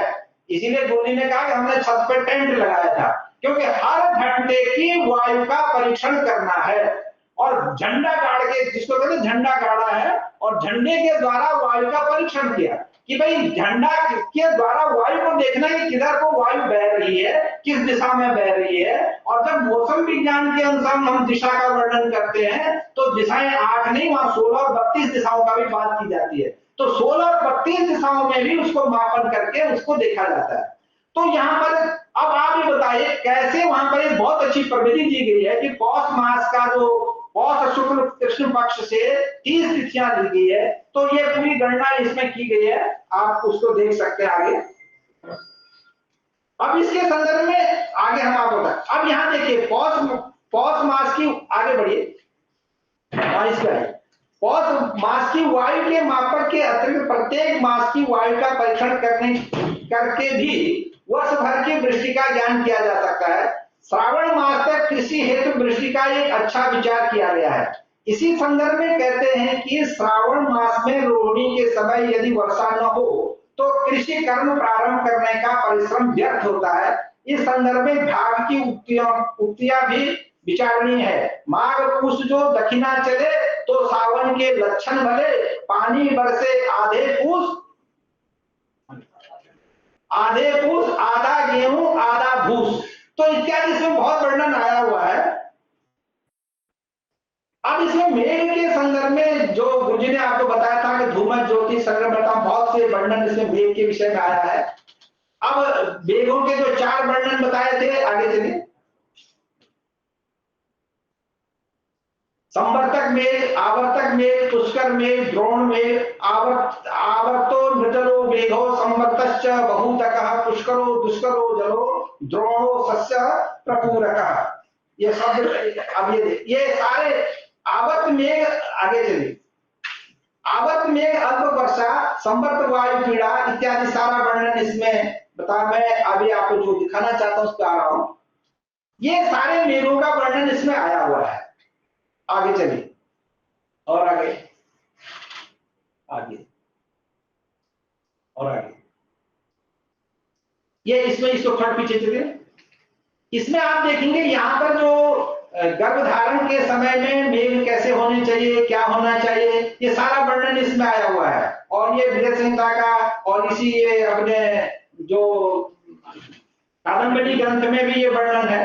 तो ये सारा, ये दोनों को मिलाकर के सारा वर्णन कादम्बरी में सब कुछ वर्णन उपलब्ध होता है। 195 दिन में वृष्टि का वर्णन होता है कि जब मेघ गर्भधारण करता है, गर्भधारण काल के 195 दिन के बाद वो वृष्टि काल आता है, और जिसको कहते हैं प्रसव काल होता है मेघ का।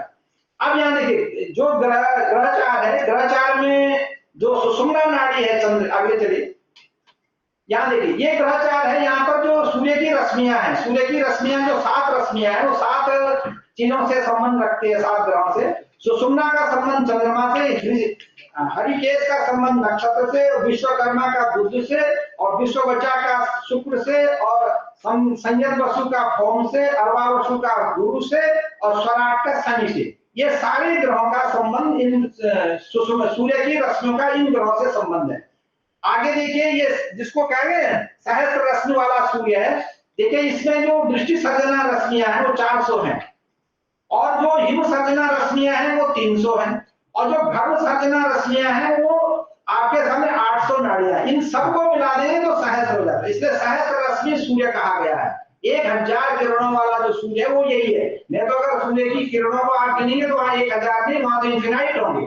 पर वो जो सूर्य की रश्मियां हैं वो 7 कोटियों में बटी हुई है। उन 7 कोटियों का ये क्रम है, 1000 कोटियां। सूर्य के नक्षत्रों के द्वारा ये वर्णन आता है। सूर्य, अब यहाँ हमने 2-3 चीजें यहाँ पर की है। पहला यहाँ पर ये किया गया है कि सूर्य और चंद्रमा के द्वारा मौसम का पूर्वानुमान किया गया।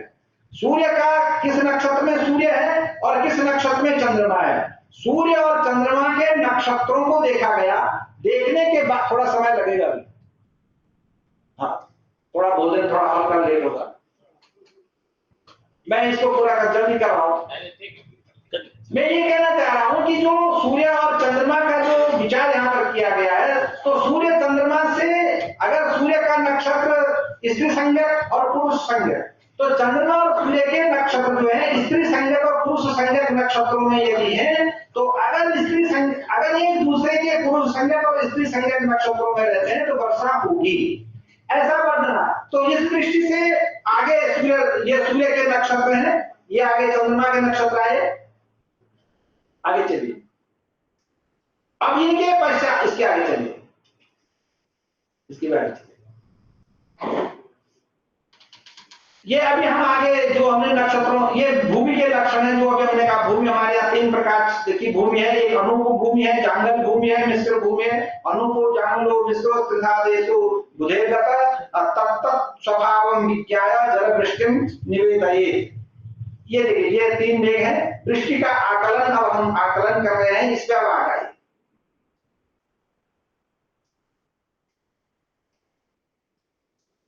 अब इसके पीछे ये जो वृष्टि का आकलन किया गया यहाँ पर 2-3 तरह से हमने वृष्टि के विषय में विचार किया। पहला तो विचार यहाँ पर ये है कि हमने यहाँ पे जो मॉड्यूल तैयार किए वो 2 तरह के किए। अभी हम उसके परिणाम आपको बताएंगे। पहला यहाँ पर सूर्य और सूर्य चंद्रमा को नक्षत्रों के द्वारा एक आंकड़ा तैयार किया गया, और ये 4 साल का हमने डाटा लिया था, जिसमें मौसम विज्ञान की दृष्टि से दिल्ली को और बनारस को सेंटर बनाया गया। और दिल्ली और बनारस का जो सेंटर था, इन सेंटरों में इस पूर्वानुमान पर विचार किया गया। तो सेंटर बनाने के साथ साथ जब हमने, जैसे गुरुजी ने कहा कि हमने वायु का परीक्षण छत पे किया, तो हमने भाई मौसम विज्ञान से कहा क्या हम वायु का परीक्षण कर सकते हैं। तो आज उन्होंने कहा वायु का जो आपने दिशा ली है वो आपकी दिशा रिसर्च के अनुसार मान्य नहीं होगी, क्योंकि अगर आप किसी भी विंड को लेते हैं तो वो आपको मान्य नहीं होगी। तो ये सारा कुछ जानने के बाद वायु की जो दिशा है, वायु का दाब है, तापमान है, ये सारे के आंकड़े हमने मौसम विज्ञान के पुणे सेंटर से लिए और मौसम विज्ञान का जो 2 स्थानों के पुणे सेंटर से डाटा लिया, डाटा ले करके हमने इसको अपने अध्ययन में डाला और उसके पहले हमने 4 साल का मौसम का जो पूर्वानुमान है वो पूर्वानुमान सूर्य चंद्रमा के नक्षत्र से मंगल से, बुध से, शुक्र से, बृहस्पति से और शनि से, ये इन सारे ग्रहों का मौसम पर क्या प्रभाव पड़ता है, इनसे एक पूरा चार्ट तैयार किया। 4 साल का चार्ट, दोनों स्थानों का किया, दिल्ली का भी और बनारस का भी। उसके बाद उसका मध्यमान निकाला कि भाई मौसम पर कितना असर पड़ रहा है। और जब रेनफॉल का जो डाटा, जो हमने आधुनिक मौसम विज्ञान से डाटा लिया, आधुनिक मौसम विज्ञान ने रेनफॉल का डाटा दिया, हमने इन सिद्धांतों के आधार पर प्री प्रिडिक्ट, पहले हमारा मौसम कब वर्षा होगी, कब नहीं होगी, सूर्य चंद्रमा के नक्षत्र से कब वर्षा होगी, बुध के अनुसार कब वर्षा होगी, शुक्र के अनुसार कब वर्षा होगी, इन सब के अनुसार वर्षा का मापन हमने किया। हमारा जिस दिन वर्षा का काल है, अगर हमने देखा कि आज हमारे यहाँ वर्षा होनी चाहिए, आज वर्षा हुई कि नहीं हुई, इसको प्रत्यक्ष करने के लिए मौसम विज्ञान का डाटा प्रमाणित लिया। जब मौसम विज्ञान ने कहा कि वर्षा आज हुई और हमारे उसमें दिखा रहा कि आज नहीं हुई, तो इन दोनों चीजों को बहुत ही सटीकता से हमको प्रदर्शित करते हुए फिर उसका मापन किया, आकलन किया।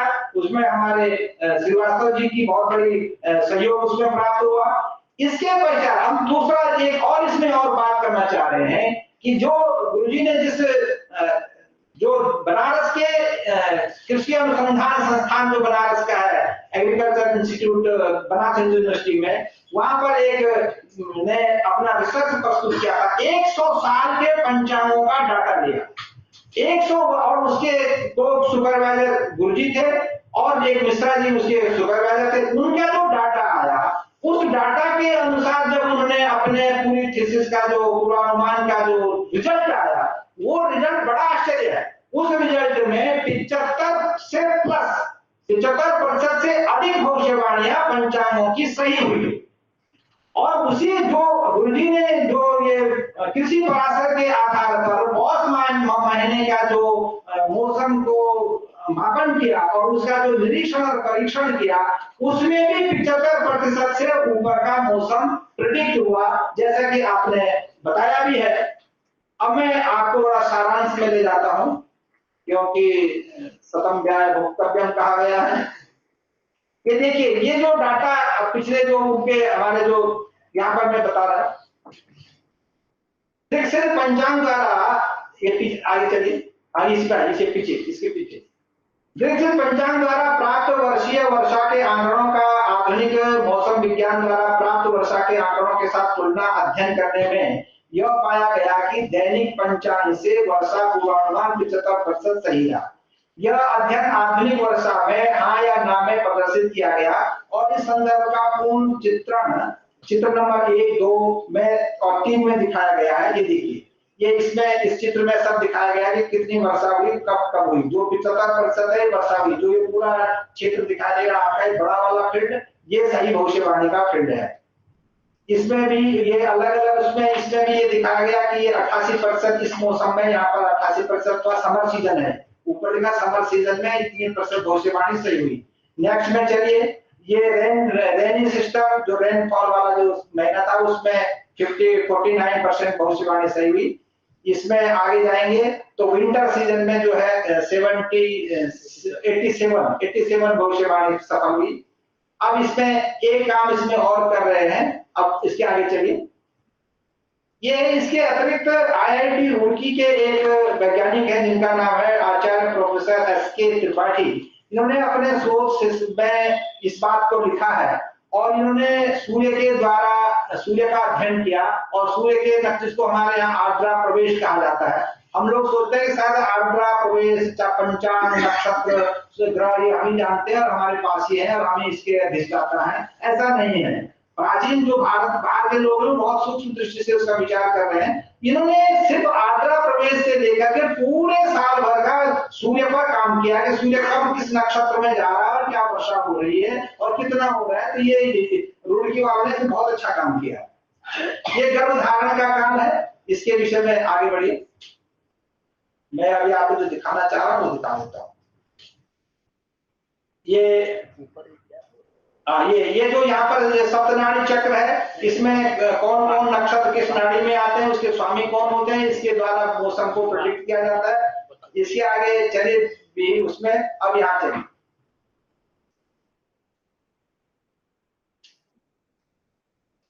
अब यहाँ कृषि पराशर का है, लिखिए।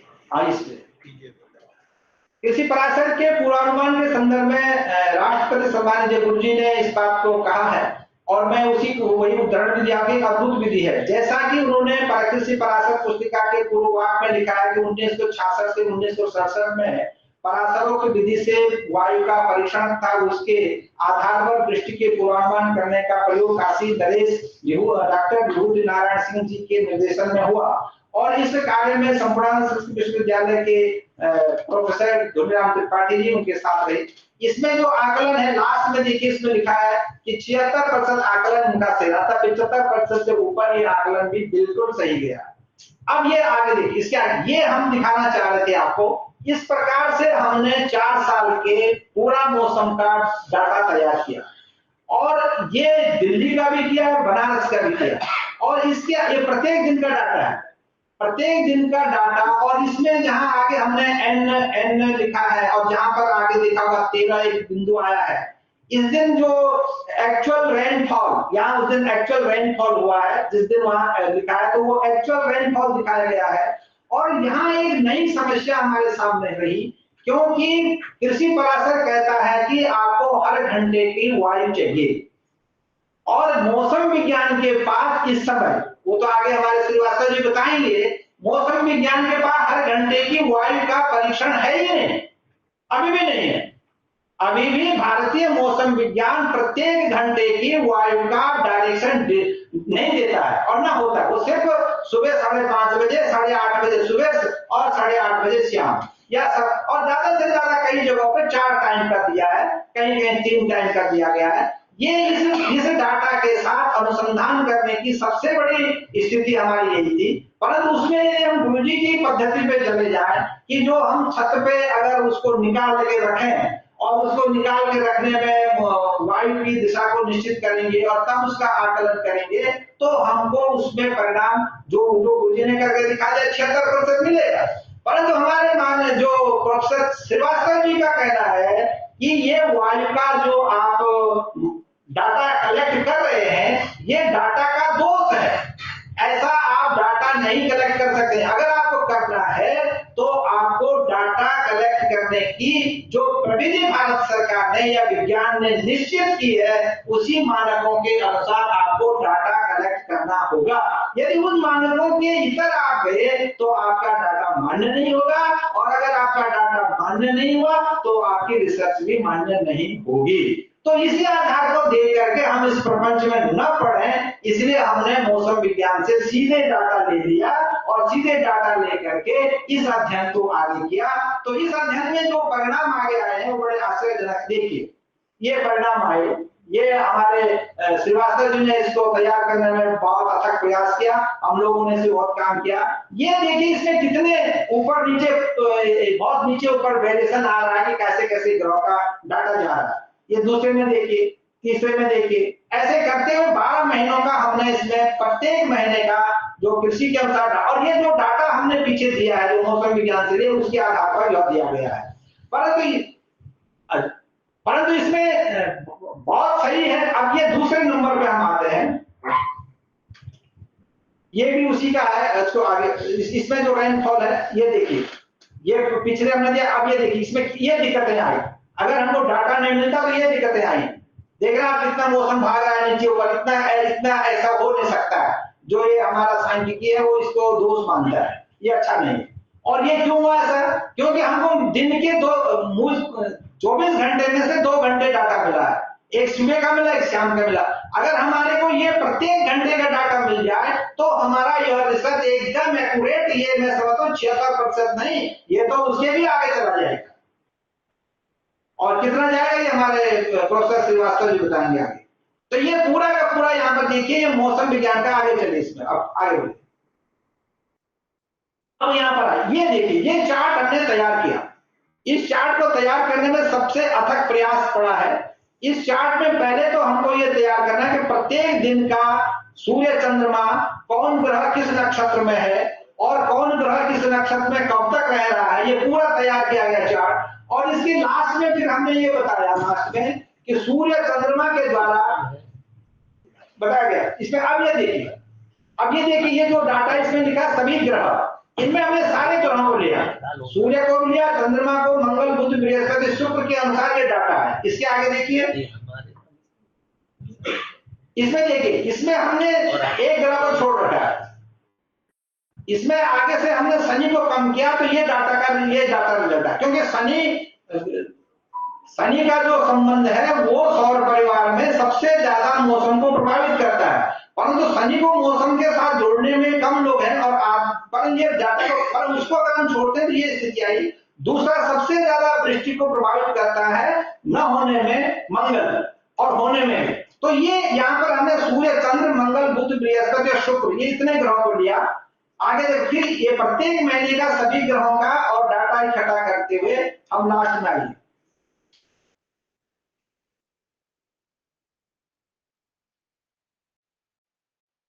धन्यवाद करिए। तो मैं ये कहना चाह रहा था कि जो इसमें एक अध्ययन किया गया, इस अध्ययन के पीछे ये जो सारी परिश्रम किया गया, इस परिश्रम के पीछे सिर्फ इतना दिखाना है कि जो भारतीय मौसम विज्ञान है और जो भारतीय मौसम विज्ञान के आधार पर जब हम अध्ययन करते हैं, तो भारतीय मौसम विज्ञान का जो अध्ययन करने का ढंग है और आधुनिक मौसम विज्ञान का जो अध्ययन करने का ढंग है, इन दोनों में अधिक अंतर नहीं है। अब अंतर इतना है कि हमको उनकी बात को समझना है और उनको अपनी बात समझा देना है। हमने एक बार ऐसे ही हमने कहा कि अभी श्रीवास्तव जी बताएंगे, अब मौसम विज्ञान में बहुत से यंत्र आ गए जो मौसम को बड़ी जल्दी से बताते हैं आंकड़ों को, तो इसलिए कुछ मौसम की भविष्यवाणी पहले से अब कुछ ज्यादा ठीक होगी। परंतु सबसे ज्यादा मौसम को प्रिडिक्ट करने के लिए जो कर्क वृत्त और मकर वृत्त है, इसके मध्य का हिस्सा सबसे ज्यादा कष्टकारी होता है। इसलिए कर्क और मकर के बीच की जिसको हम क्रांति पट्टी कहते हैं, उस क्रांति क्षेत्र में सबसे ज्यादा मौसम को प्रिडिक्ट करना कठिन है आधुनिक मौसम विज्ञान की दृष्टि से भी। परंतु वहां क्यों कठिन है? हमारे जितने भी ग्रहों का जो संक्रमण या ग्रहों का जो भ्रमण पथ है, जो राशि वृत्त है, वो यही वृत्त है, इसी में सारे ग्रह घूमते हैं। तो अगर हमने उनको कहा कि यदि आप यहाँ पे ग्रहचार को मान लें और ग्रहचार को भी यदि अपने अध्ययन में समाहित कर लिया आधुनिक मौसम विज्ञान, तो अधिक भविष्यवाणी मौसम का जो पूर्वानुमान है वो अधिक स्पष्ट हो सकता है। अभी तक आधुनिक मौसम विज्ञान सिर्फ इन 5 ग्रहों को लेने के लिए तैयार नहीं है, और तैयार इसलिए नहीं, उसने उसकी अभी अपनी प्रविधि को अभी विकसित नहीं कर पाए। और अभी सूर्य के संबंध में और तापमान ले लिया, दाब ले लिया, चंद्रमा के संबंध में उनकी कुछ प्रविधियां विकसित हो चुकी है, अन्य ग्रहों के संदर्भ में विकसित न होने के कारण ये सारी विसंगतियां आई हैं। तो इस प्रकार का जो एक उज्जवल और जीवंत हमारा जो दृश्य विज्ञान है, और जिसको हमारे महामहोपाध्याय ओझा जी ने अपने उसमें जो दृष्टि का और सृष्टि का मूल जीवन का और ये बहुत अच्छे ग्रंथ को जीवन का मैंने पूरे सबके लिए हितकारक कहा है, वो इसलिए कहा है क्योंकि जब हम दृष्टि नहीं होगी तो सृष्टि कहां से होगी और उसमें जीवन कहां से आएगा। तो इन सबको ध्यान में रखते हुए दृष्टि के आधार को मानते हुए जो हमारे महामहोपाध्याय ओझा जी ने इस सारे ग्रंथ में कितना निचोड़ दिया होगा और किस प्रकार की जो उनकी दृष्टि रही होगी आधुनिक विज्ञान के साथ, ये आपके समक्ष मैं प्रस्तुत इसलिए किया क्योंकि हमारे जितने छात्र हैं उनको भी ये विचार को समझ लेना चाहिए कि हमको किस दिशा में किस रूप में चलना है। अभी हमारे छात्रों में वो उत्साह नहीं आता है और न वो उत्साह प्राय 2-4, अब हम कहते हैं 1-2 भी आगे बढ़ेंगे तो छात्रों का यह उत्साह अच्छा रहेगा। और ये इस क्षेत्र में आगे क्यों नहीं हमारी दृष्टि और कृषि और दृष्टि, हम ऐसे पेपरों को, ऐसे अनुसंधान को, ऐसे दृष्टियों को अपने पाठ्यक्रम में समाहित करने का विचार करेंगे और उसी आधार पर इसको आगे बढ़ाएंगे तो बहुत अच्छा होगा। तो मैं इन्हीं चीजों के साथ विशेष करके आज के कार्यक्रम के लिए जो हमारे प्रोफेसर संतोष शुक्ल जी ने इस विषय पर बात रखने को कहा था, आज इस विषय में हमने बात रखी और ये जो आपके समक्ष ही रखा और परम पूजनीय गुरु जी के आशीर्वाद से मैं ये आपको सब कुछ बता पाया। तो इन सारी दृष्टियों में आज का जो ये कार्यक्रम यहाँ पर रहा, इसके लिए माननीय गुरु जी के चरणों में प्रणाम करते हुए और संतोष शुक्ल जी को धन्यवाद आभार व्यक्त करते हुए और हमारे मित्र प्रोफेसर श्रीवास्तव जी बहुत दूर से आए और हमने हमारे बहुत छोटे से निवेदन पे उन्होंने कहा ठीक है हम आ जाएंगे, तो ये कह करके वो पूरे यहाँ पर आए और सुना। आगे आप उनका व्याख्यान भी सुनेंगे और उनका विमर्श भी सुनेंगे कि वो उस विषय में क्या दृष्टि रखते हैं, क्या उनका भाव है और उनका ये आप सब सुनेंगे। बहुत बहुत धन्यवाद। जय भारतम, जय भारतम। हुआ कि मौसम वैज्ञानिक को मौसम बनना पड़ेगा। बहुत धन्यवाद सर, आपने दृश्य विज्ञान पर प्रस्तुत किया, आपको बहुत बहुत आभार, मैं प्रणाम करता हूँ। और आगे कार्य को मैं बढ़ाना चाहता हूँ। 10 मिनट के समय में आदरणीय उमाशंकर जी संस्कृत विभाग विश्वविद्यालय से पधारे हैं, उनका व्याख्यान होगा, उसका अध्यक्षीय उद्बोधन, फिर उसके बाद बोलेंगे। मैं मणिशंकर द्विवेदी जी से निवेदन करता हूँ कि उमाशंकर जी को सर्वोदय प्रदान कर स्वागत करता हूँ। जरा बात गुरु जी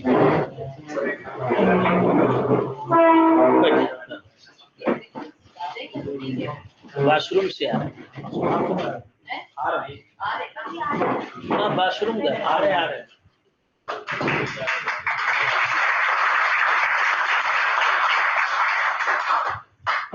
उमाशंकर जी ज्योतिष शास्त्र के विद्वान है। आप दिल्ली विश्वविद्यालय के संस्कृत विभाग में आचार्य है। श्री शंकर शिक्षा आयोजन के अवरोध पुरस्कार है। आप यहाँ व्याख्यान के लिए उपस्थित है। आपसे मैं निवेदन करता हूँ, समय अल्प है, इसलिए आप 10 मिनट में ही अपने व्याख्यान को प्रभावित करने की कृपा करें। आदरणीय उमाशंकर। धन्यवाद। पंच संवत्सर मयम युगाध्यक्षम प्रजापति दिन्द्रिक्वयनमासांगम प्रणम्य शीर्षा शुचि।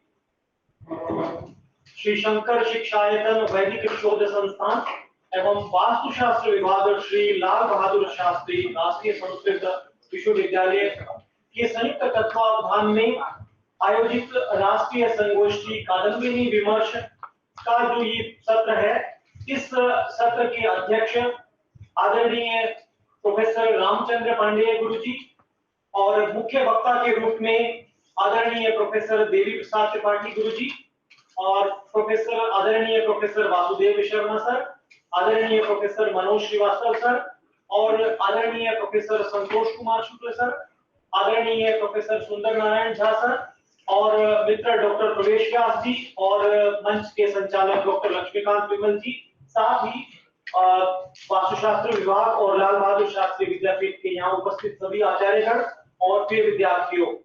अब जैसा कि मेरे लिए बड़ा सौभाग्य की बात है, क्योंकि गुरुजी जो है वही जब मेरे पीएचडी का वाइवा हुआ था तो आपके आशीर्वाद से ही मेरे परीक्षक के रूप में आए थे और प्रोफेसर आदरणीय देवी प्रसाद त्रिपाठी गुरु जी जब दिल्ली विश्वविद्यालय में ज्योतिष की शुरुआत हुई थी तो तब से उन्होंने एक नींव रखी थी वहां पे और तब से निरंतर उनका मार्गदर्शन और आशीर्वाद जो है प्राप्त होता रहता है। तो आपने पहले तो मुझे आमंत्रित किया, इसके लिए मैं हृदय से आभार प्रकट करता हूं। अब चूंकि समय अल्प है तो मैं सीधा विषय पर आता हूं। वैसे तो गुरुजी ने गुरुद्वारे दोनों ने इतना मतलब सार से बता दिया है कि मेरे लिए मतलब सूर्य को दीपक दिखाने जैसा होगा, फिर भी मैं जो चीजें बता दी गई है उनको मैं छोड़ करके तो दृष्टि विज्ञान कादम्बिनी के जो है विशेष संदर्भ में, जैसा कि अभी इसमें बताया कि भारत जो है कृषि प्रधान देश है और इसमें कृषि और दृष्टि दोनों को समान महत्व दिया गया है।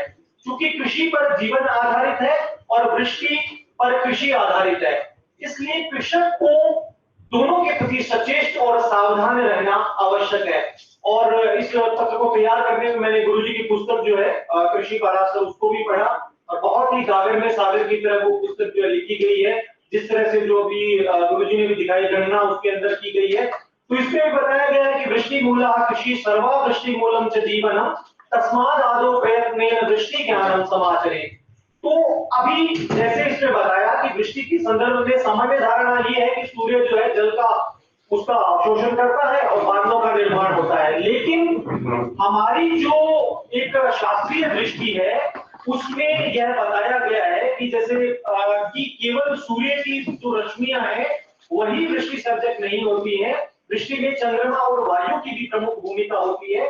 जैसे कि एक पद्य, इस पद्य के माध्यम से बताया गया है कि जो वायु पुराण का जो पद्य है, और इसके साथ साथ इसमें बताया गया कि सूर्य रश्मियों से शोषित जल वाष्प रूप में अंतरिक्ष में जाता है और वहां पर तदुपरांत चंद्र रश्मियों के संयोग से आर्द्र होकर मेघों का आश्रयण होता है। तो इससे हमें दो चीजें स्पष्ट होती है कि मेघ जो है केवल वाष्प नहीं होते, उनका अस्तित्व जो है वो वाष्प से भिन्न है। सूर्य केवल जल का वाष्पीकरण करता है, न कि मेघीकरण, और इस बात को स्पष्ट भी किया गया है, आदित्य रश्मि वीरपीतम जलम अभ्रेषु तिष्ठति पुनः पतति तद भूमो भूर्यन्ते तेन चारणवाः। तो इसका मतलब ये है कि कहीं ना कहीं जो ये बताया गया कि वृष्टि में जो सूर्य पीत जल अर्थात वाष्प ही हेतु है, किंतु इस संपूर्ण जो प्रक्रिया वृष्टि की जो नियामक है यह नहीं कहा जा सकता।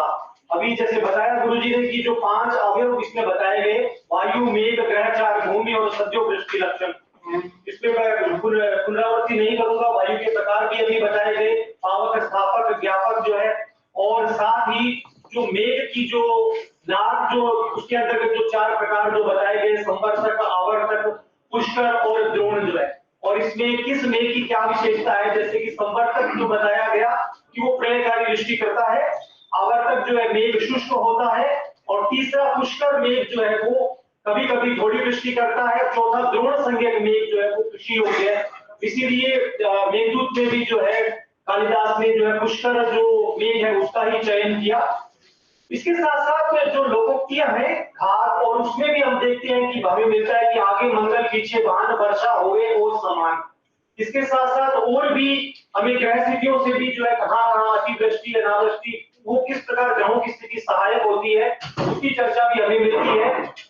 जो 3 स्थान है उनकी चर्चा आ चुकी है, मैं इसके पुनरावृत्ति नहीं करूंगा। अनूप, जांगल और मिश्र जो देश बताए थे कादम्बरी में, इसमें जो ग्रह भक्ति देश जो भाग है उसके अंदर इसमें विस्तार से हमें चर्चा मिलती है।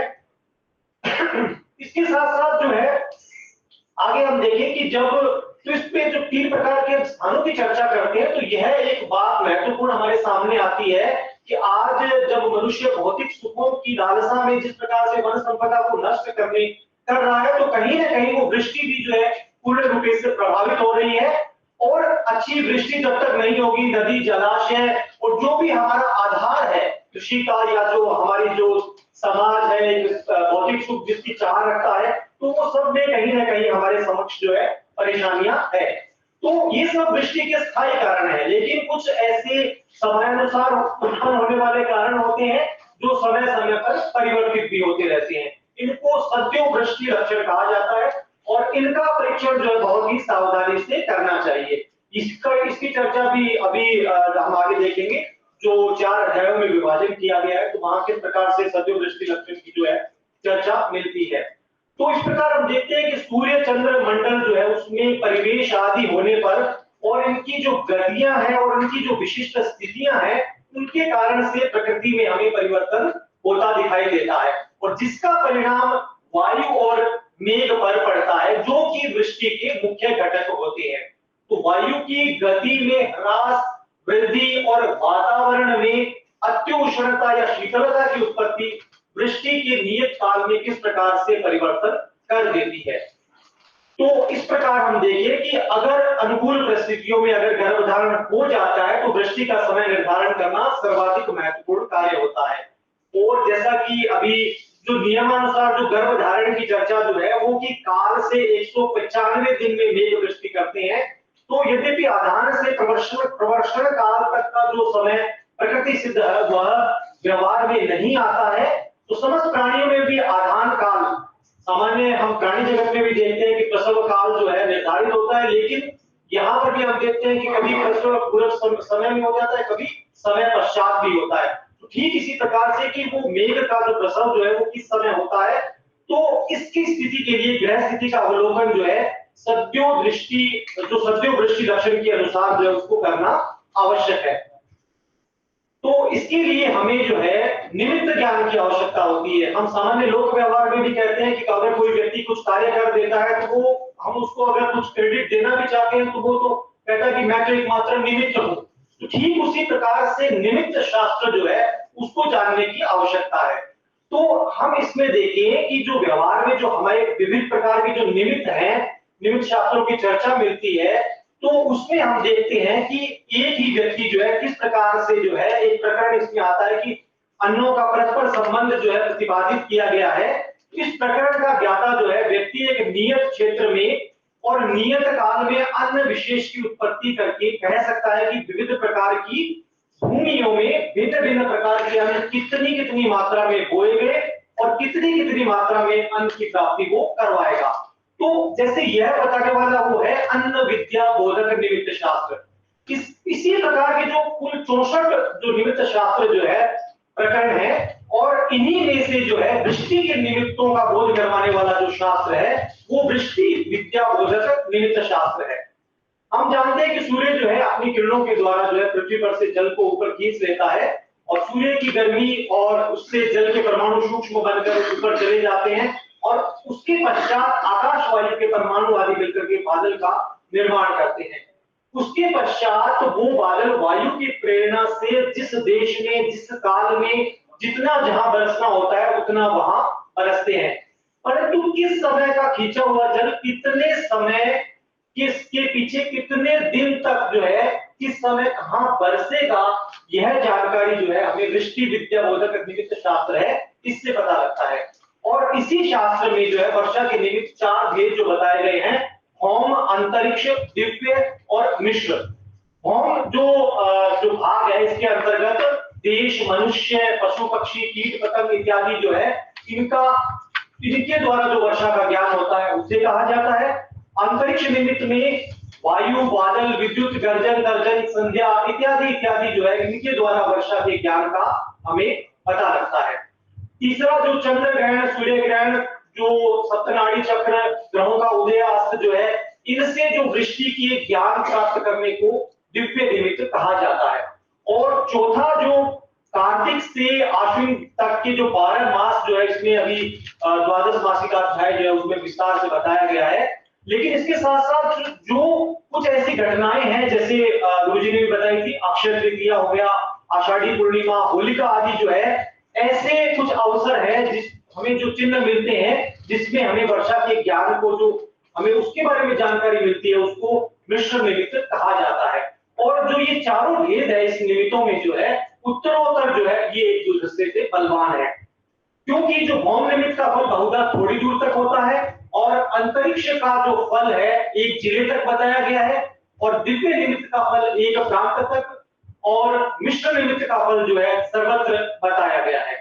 कादम्बिनी जो है वो निमित्त शास्त्र है। कादम्बिनी का अर्थ जैसे बताया मेघमाला होता है और मेघमाला होने का भी कुछ ना कुछ निमित्त अवश्य होता है जिससे यह जान लिया जाता है कि आकाश कब जो है मेघ से गिर जाएगा। तो इस प्रकार से वृष्टि विषय जो निमित्त शास्त्र है उसको बोध करवाने वाला जो ये कादम्बिनी निमित्त शास्त्र जो है वो एक मेघमाला के समान है। जिस प्रकार से स्त्री की गर्भ में जो है जो गर्भ उसके अंदर जो प्रसूत होता है, ठीक उसी प्रकार द्यो रूपी स्त्री की जो पेट है उसमें सूर्य रश्मियों के द्वारा रहा हुआ गर्भ 8 मास के पश्चात जब उसकी प्रसूति होती है तो इस प्रसव काल को ही जो वर्षा ऋतु या चातुर्मास्य की जो है बात उसको कही गई है। अब इसमें जो ग्रंथ का विभाजन है वो गुरुजी ने बता दिया है, तो मैं इस पे समय अभाव के कारण 4 अध्यायों में विभक्त है और फिर 4 अध्यायों के किस किस प्रकार से उसके उप विषय बनाए गए हैं मैं इसको आगे बढ़ाते हुए अब जो प्रारंभ में ही जो पर्जन्य विद्या बोधक निमित्त शास्त्र है इसमें पंडित मधुसूदन ओझा जी ने जो है बताया गया कि संसार के हित के लिए किस प्रकार से जो है इन्होंने इस ग्रंथ का निर्माण किया है और इसमें पूर्ववर्ती जो आचार्य है वृष्टि विद्या के शिव, बृहस्पति, गर्ग, वशिष्ठ इत्यादि सबका जो है स्मरण इन्होंने किया है। इसके पश्चात जो इन्होंने बताया कि अग्नि, वायु, सूर्य और सोम की मैं प्रार्थना करता हूं, जिसके द्वारा जल आकाश में जाता है, ठहरता है और अपने स्थान से च्युत होता है और बरसता है। कादम्बिनी के दृष्टि और विभाग में जो है इसको बताया गया है कि आकाश चंद्रमा से वायु, सफेद बादल, बिजली, गर्जना और अल्पवृष्टि के द्वारा जो है गर्भ धारण करता है। और जो ये 5 लक्षण है, इन 5 लक्षणों के दिखाई देने से आकाश में गर्भ धारण जो है उसको समझना चाहिए। और इन 5 लक्षणों में जितनी न्यूनता होगी गर्भ में, उसी तरह से हमें न्यूनता देखने को मिलती है। उसके पश्चात जो गर्भोपक्रम काल है, इसमें हमें वर्षा का जो गर्भ काल, दोहद काल और प्रसव काल की चर्चा जो है हमें मिलती है। शीतकाल जो है उसको गर्भ का, उष्ण काल को दोहद या जो पोषण जिसको कहा जाता है, और वर्षा काल को प्रसव का समय माना जाता है। शीतकाल में गर्भ धारण की बात की गई है और उष्ण काल में उसका परिपाक या पोषण होता है और वर्षा काल में वह प्रसूत हो जाता है। यह कादम्बिनी के गर्भ प्रसव काल में जो है इसको विस्तार से बताया गया है। इसी प्रकार से जो इसके अंदर जो हमें विस्तार से चर्चा मिलती है, इसमें बताया गया कि जिस नक्षत्र पर चंद्रमा के रहते हुए जो गर्भ स्थिति होती है, उसी नक्षत्र पर चंद्रमा जब 8वीं बार आता है तो वो संख्या 195 दिन होती है और उसके बाद जो है उस गर्भ स्थिति के बाद जो है वो जल जो है वो बरस जाता है। शुक्ल पक्ष का जो गर्भ जो है वो कृष्ण पक्ष में, कृष्ण पक्ष का गर्भ शुक्ल पक्ष में और दिन का गर्भ रात्रि में और रात्रि का गर्भ जो है दिन में बरसता है। इसके बाद जो गर्भ विमान है उसके अंदर जो है नक्षत्रों से बताया गया है, जैसे ये रोहिणी, पूर्वा भाद्रपद, उत्तरा भाद्रपद, और इन नक्षत्रों में जो रहा हुआ अगर गर्भ जो है वो बहुत वृष्टि करता है। इसी के साथ साथ जो है कि अगर वर्षा ऋतु के समय कहीं अगर दोष आ जाता है तो वो गर्भ धारण किया हुआ जो है वो क्या है, ओले के रूप में जो है ओलावृष्टि जैसे होती है उस तरह से हमें, तो इसमें जो है गर्भ की जल की नाप का वर्णन जो है हमें मिलती है। तो अब इसमें गर्भ को नाश करने वाले जो है ये उत्पाद जो है पार्थिव भी है, अंतरिक्ष भी है और दिव्य भी है। इसमें भी गुरुजी ने बताया है तो मैं इसको आगे बढ़ता हूँ। भूचाल जैसे इसमें 4 प्रकार के भूचालों की चर्चा मिलती है, आग्नेय, इंद्र, वारुण और वायव्य। अब इसमें बताया गया कि पृथ्वी की अग्नि की गति से जो आग्नेय कंप होता है और ग्रहों की चाल से इंद्र कंप होता है, और जब पृथ्वी की एक तरफ शनि और दूसरी तरफ मंगल होता है तो ये दोनों उस क्षण में जो है सारी पृथ्वी को एक साथ घुमा देते हैं और यही कंप जो है सबसे भयंकर और समस्त पृथ्वी भाग में होने वाला होता है। तीसरा कंप जो है वारुण है, अर्थात जल से होने वाला। चौथा वायु की गति से होने के कारण इसको वायव्य कंप कहा जाता है। तो इस प्रकार जो है इसके बाद जो गर्भ दोहद की बात की गई या पोषण की जो बात करते हैं, इसमें भी जो कादम्बिनी में पद्य के माध्यम से जो बताया गया कि गर्भ की पोषण काल में अर्थात उष्ण काल में उत्तर, ईशान और पूर्व की अगर वायु चले और वह वायु कोमल और हृदय को प्रसन्नता देती हुई हो तो इससे गर्भ पुष्ट होता है, तथा सूर्य और चंद्रमा के चौतरफ सफेद, चिकना और बड़ा मंडल हो तो वह गर्भ को पुष्ट करने वाला होता है। अब इसके पश्चात द्वितीय अध्याय जो द्वादश मासिका अध्याय है, जिसमें हम देखते हैं कि जो कार्तिक से प्रारंभ होकर के जो 12 मासों की बताया गया, और इसमें जो हर एक मास का मैंने इसमें बताया, जैसे कार्तिक मास है तो कार्तिक जो शुक्ल द्वितीया या तृतीया के दिन अगर वर्षा हो तो उस वर्ष जो है बहुत बारिश होती है, और यदि उस दोनों दिनों में से उस वर्ष में वृद्धि नहीं होती है। मार्गशीर्ष में भी इसी तरह से बताया, पौष माघ सूर्य और चंद्रमा जो है बर्फ के गिरने से अगर मैले हो, तांबे के रंग के समान हो, तो आषाढ़ शुक्ला सप्तमी से 3 दिन तक जो दृष्टि को समझना चाहिए। इसी प्रकार पौष में भी चंद्र गति के द्वारा मूल नक्षत्र से भरणी नक्षत्र जो तक जो 5 प्रकार के गर्भ रहे, तो सूर्य की गति से आर्द्रा नक्षत्र पर सूर्य आवे, तब से विशाखा नक्षत्र पर जावे, तब तक वर्षा जो है बताया गया है। इसी तरह से माघ, फाल्गुन, चैत्र, जो वैशाख, अब यहाँ पे वैशाख जो है वो बहुत महत्वपूर्ण है। जैसे अक्षय तृतीया की जो बात आई, अक्षय तृतीया में जैसे हम जो परीक्षा करते हैं तो इसमें बताया गया कि अक्षाम तृतीयायाम संध्यायाम सप्त धान्यकम, इसमें अक्षय तृतीया के दिन संध्या काल के समय जो है एक वृक्ष के नीचे जो 7 धान जो है उनको अलग अलग मुट्ठी में भर के रख देना चाहिए, और अगर वो धान्य फैलता हुआ मिले, फैल जाए, तो वो पर्टिकुलर धान जो है उस समय खूब पैदा होता है, और अगर कोई इकट्ठा हुआ ही रहे तो वो उस समय जो है उसमें मतलब बहुतायत नहीं मिलेगी, उसकी पैदावार अच्छी नहीं होगी। इसी तरह से ज्येष्ठ, आषाढ़, श्रावण जो 12 मास है भाद्रपद आश्विन, इनके विषय में बताया गया है। फिर तीसरा जो निमित्त अध्याय है, इसमें जो किस प्रकार से जो है, इसमें मुख्य रूप से गर्भरूप, वैकालिक, सूर्य की किरणें, उल्का और प्रकीर्णक जो है, ये 5 प्रकार का विकार जो है आकाश में किस प्रकार से होते हैं, इसके विषय में बताया है। गर्भरूप जो है, वायु, बादल, बिजली, जो ऊपर 5 विकारों में बताया गया, उसमें गर्भरूप जो है वो पहला विकार जो है उसको बताया गया है। वायु की उसमें विशेष भूमिका है। वायु की चर्चा पहले भी आ चुकी है, 3 प्रकार के जो बताया, भावक, स्थापक और व्यापक जो है, जिसको मैं पुनरावृत्ति नहीं करूंगा। इसी प्रकार से जब सूर्य, सोम, मंगल आदि ग्रहों की ज्योतियों और नक्षत्रों के साथ मेल होने पर गर्भ और प्रसव काल में उत्पादक नाम जो कॉमन होती है, और स्थापक जो है, इसके बाद और आगे इसमें चर्चा बताया गया कि मतलब वास्तविक जो ज्ञापक है वो क्या कार्य करती है। एक अध्याय जो वैकालिक अधिकार है, जिसमें जिमूत आदि मेघों से उत्पन्न हुए जो कपूर, शाखी, परिघ, निर्घात, कर्का, हिम, वही 6 जो वैकालिक भाव बताए गए हैं। रवि का अधिकार जो है, इसके अंदर संध्या, कुंडल, इंद्रधनुष, दंड, त्रिशूल, मत्स्य और अमोघ, ये 7 विकार जो है किस प्रकार से सूर्य की किरणों से पैदा होते हैं। उल्का अधिकार में जो है, अंतरिक्ष में जो पैदा हुई जो अग्नियां हैं, वज्र, विद्युत, महोल्का, धिष्ण्या और तार, इन 5 नामों से उनकी चर्चा हमें मिलती है। प्रकीर्णा अधिकार जो है, इसमें राहु, केतु, तारा, दिग्धा, पांशु, वर्षा और भूकंप, ये 6 वैकालिक भाव हमें इस अध्याय के अंदर चर्चा मिलती है।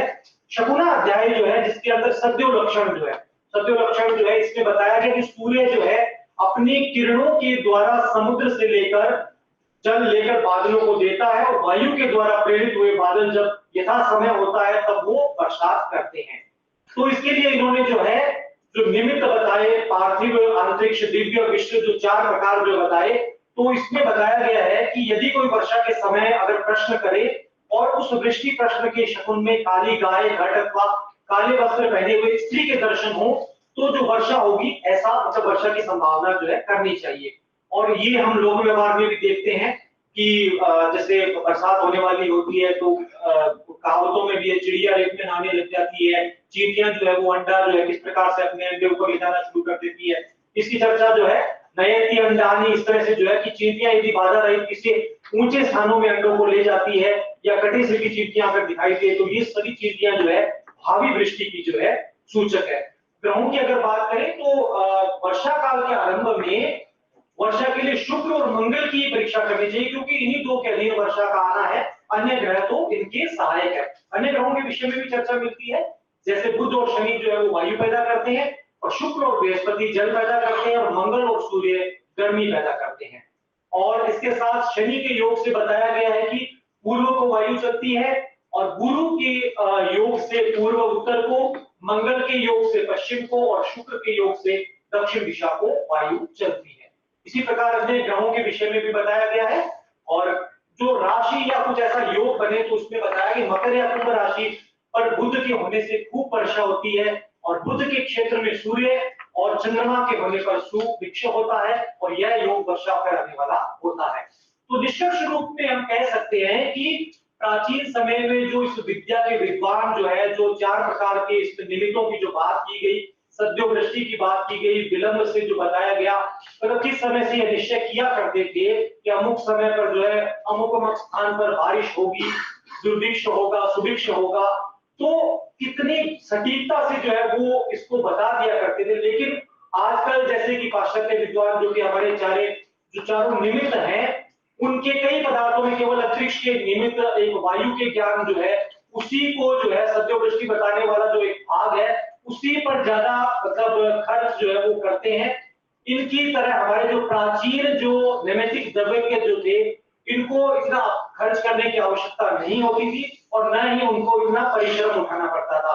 आजकल कुछ समय से, क्योंकि इनको जो बताने वाली जो पद्धति है, जैसा कि गुरुजी ने बताया कि इस सब की विधि को करने के लिए कितना श्रम करना पड़ता है, जैसे उन्होंने टेंट लगाकर 1 महीने तक उन्होंने जो प्रयास किया, तो कहीं ना कहीं आज वो सब पद्धति ना करके केवल हम पंचांग के आधार पर जो है वृष्टि का कब सुभिक्ष होगा, कब दुर्भिक्ष होगा, तो मुझे लगता है कि यदि हमारी ये जो वृष्टि विद्या है, इसके चारों निमित्तों के आधार पर वृष्टि फल का देखने को पुनः प्रयास किया जाए, और इसके लिए जो चाहे हमारी जो शिक्षा व्यवस्था है, विद्यालय है, महाविद्यालय है, इन सभी को ज्योतिष आदि जो विषय है उनको बढ़ाने का जो है अभी प्रयास हुआ भी है और लगभग काफी जगह जो है इस दिशा में प्रयास चल रहा है। तो निश्चित रूप से अगर ऐसा प्रयास होता है तो इस विद्या की महत्ता को हम पुनर्स्थापित कर सकते हैं।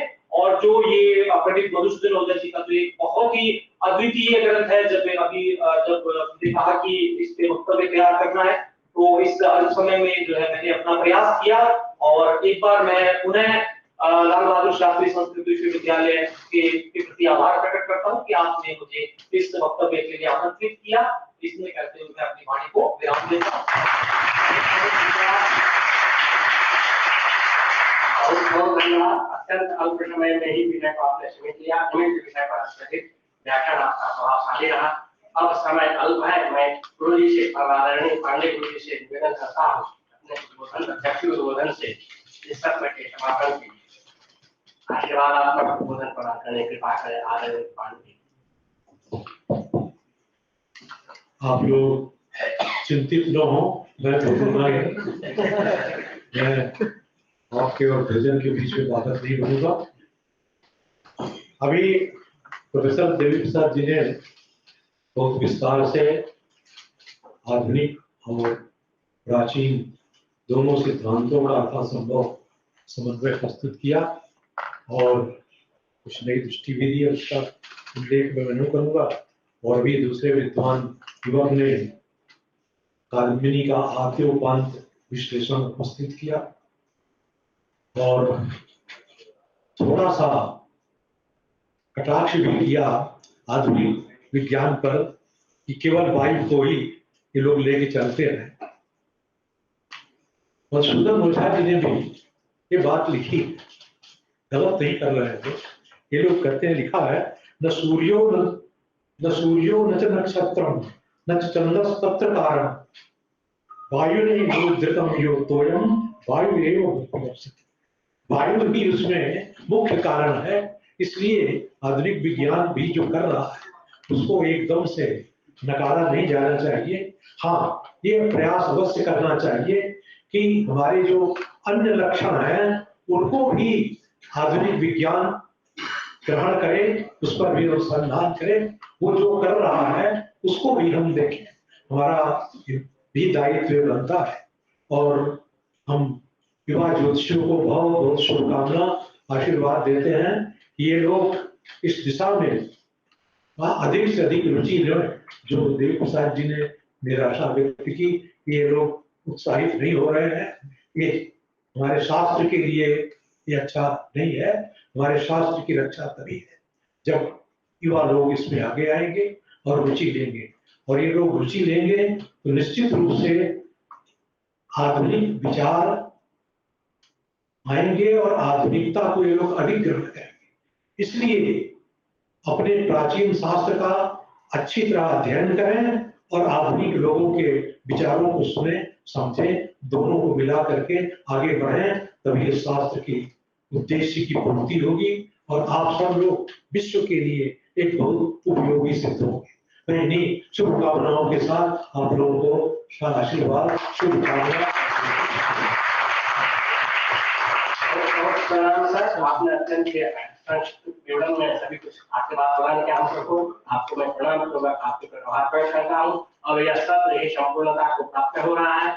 अब आप सभी भोजन के लिए आमंत्रित हैं। इसके बाद द्वितीय सत्र प्रारंभ होगा जिसमें हमारे बीच वक्ता के रूप में मनोज श्रीवास्तव जी उपस्थित है। बीएचयू से ये मौसम विज्ञान के अत्यंत प्रभावशाली विद्वान है, इनका व्याख्यान सुनना है। आप सभी को इस भोजन के उपरांत इसी प्रकार उपस्थित होना है। कब उपस्थित कितने बजे? समापन समारोह में जो रहेगा उसी को सर्टिफिकेट। हाँ, जो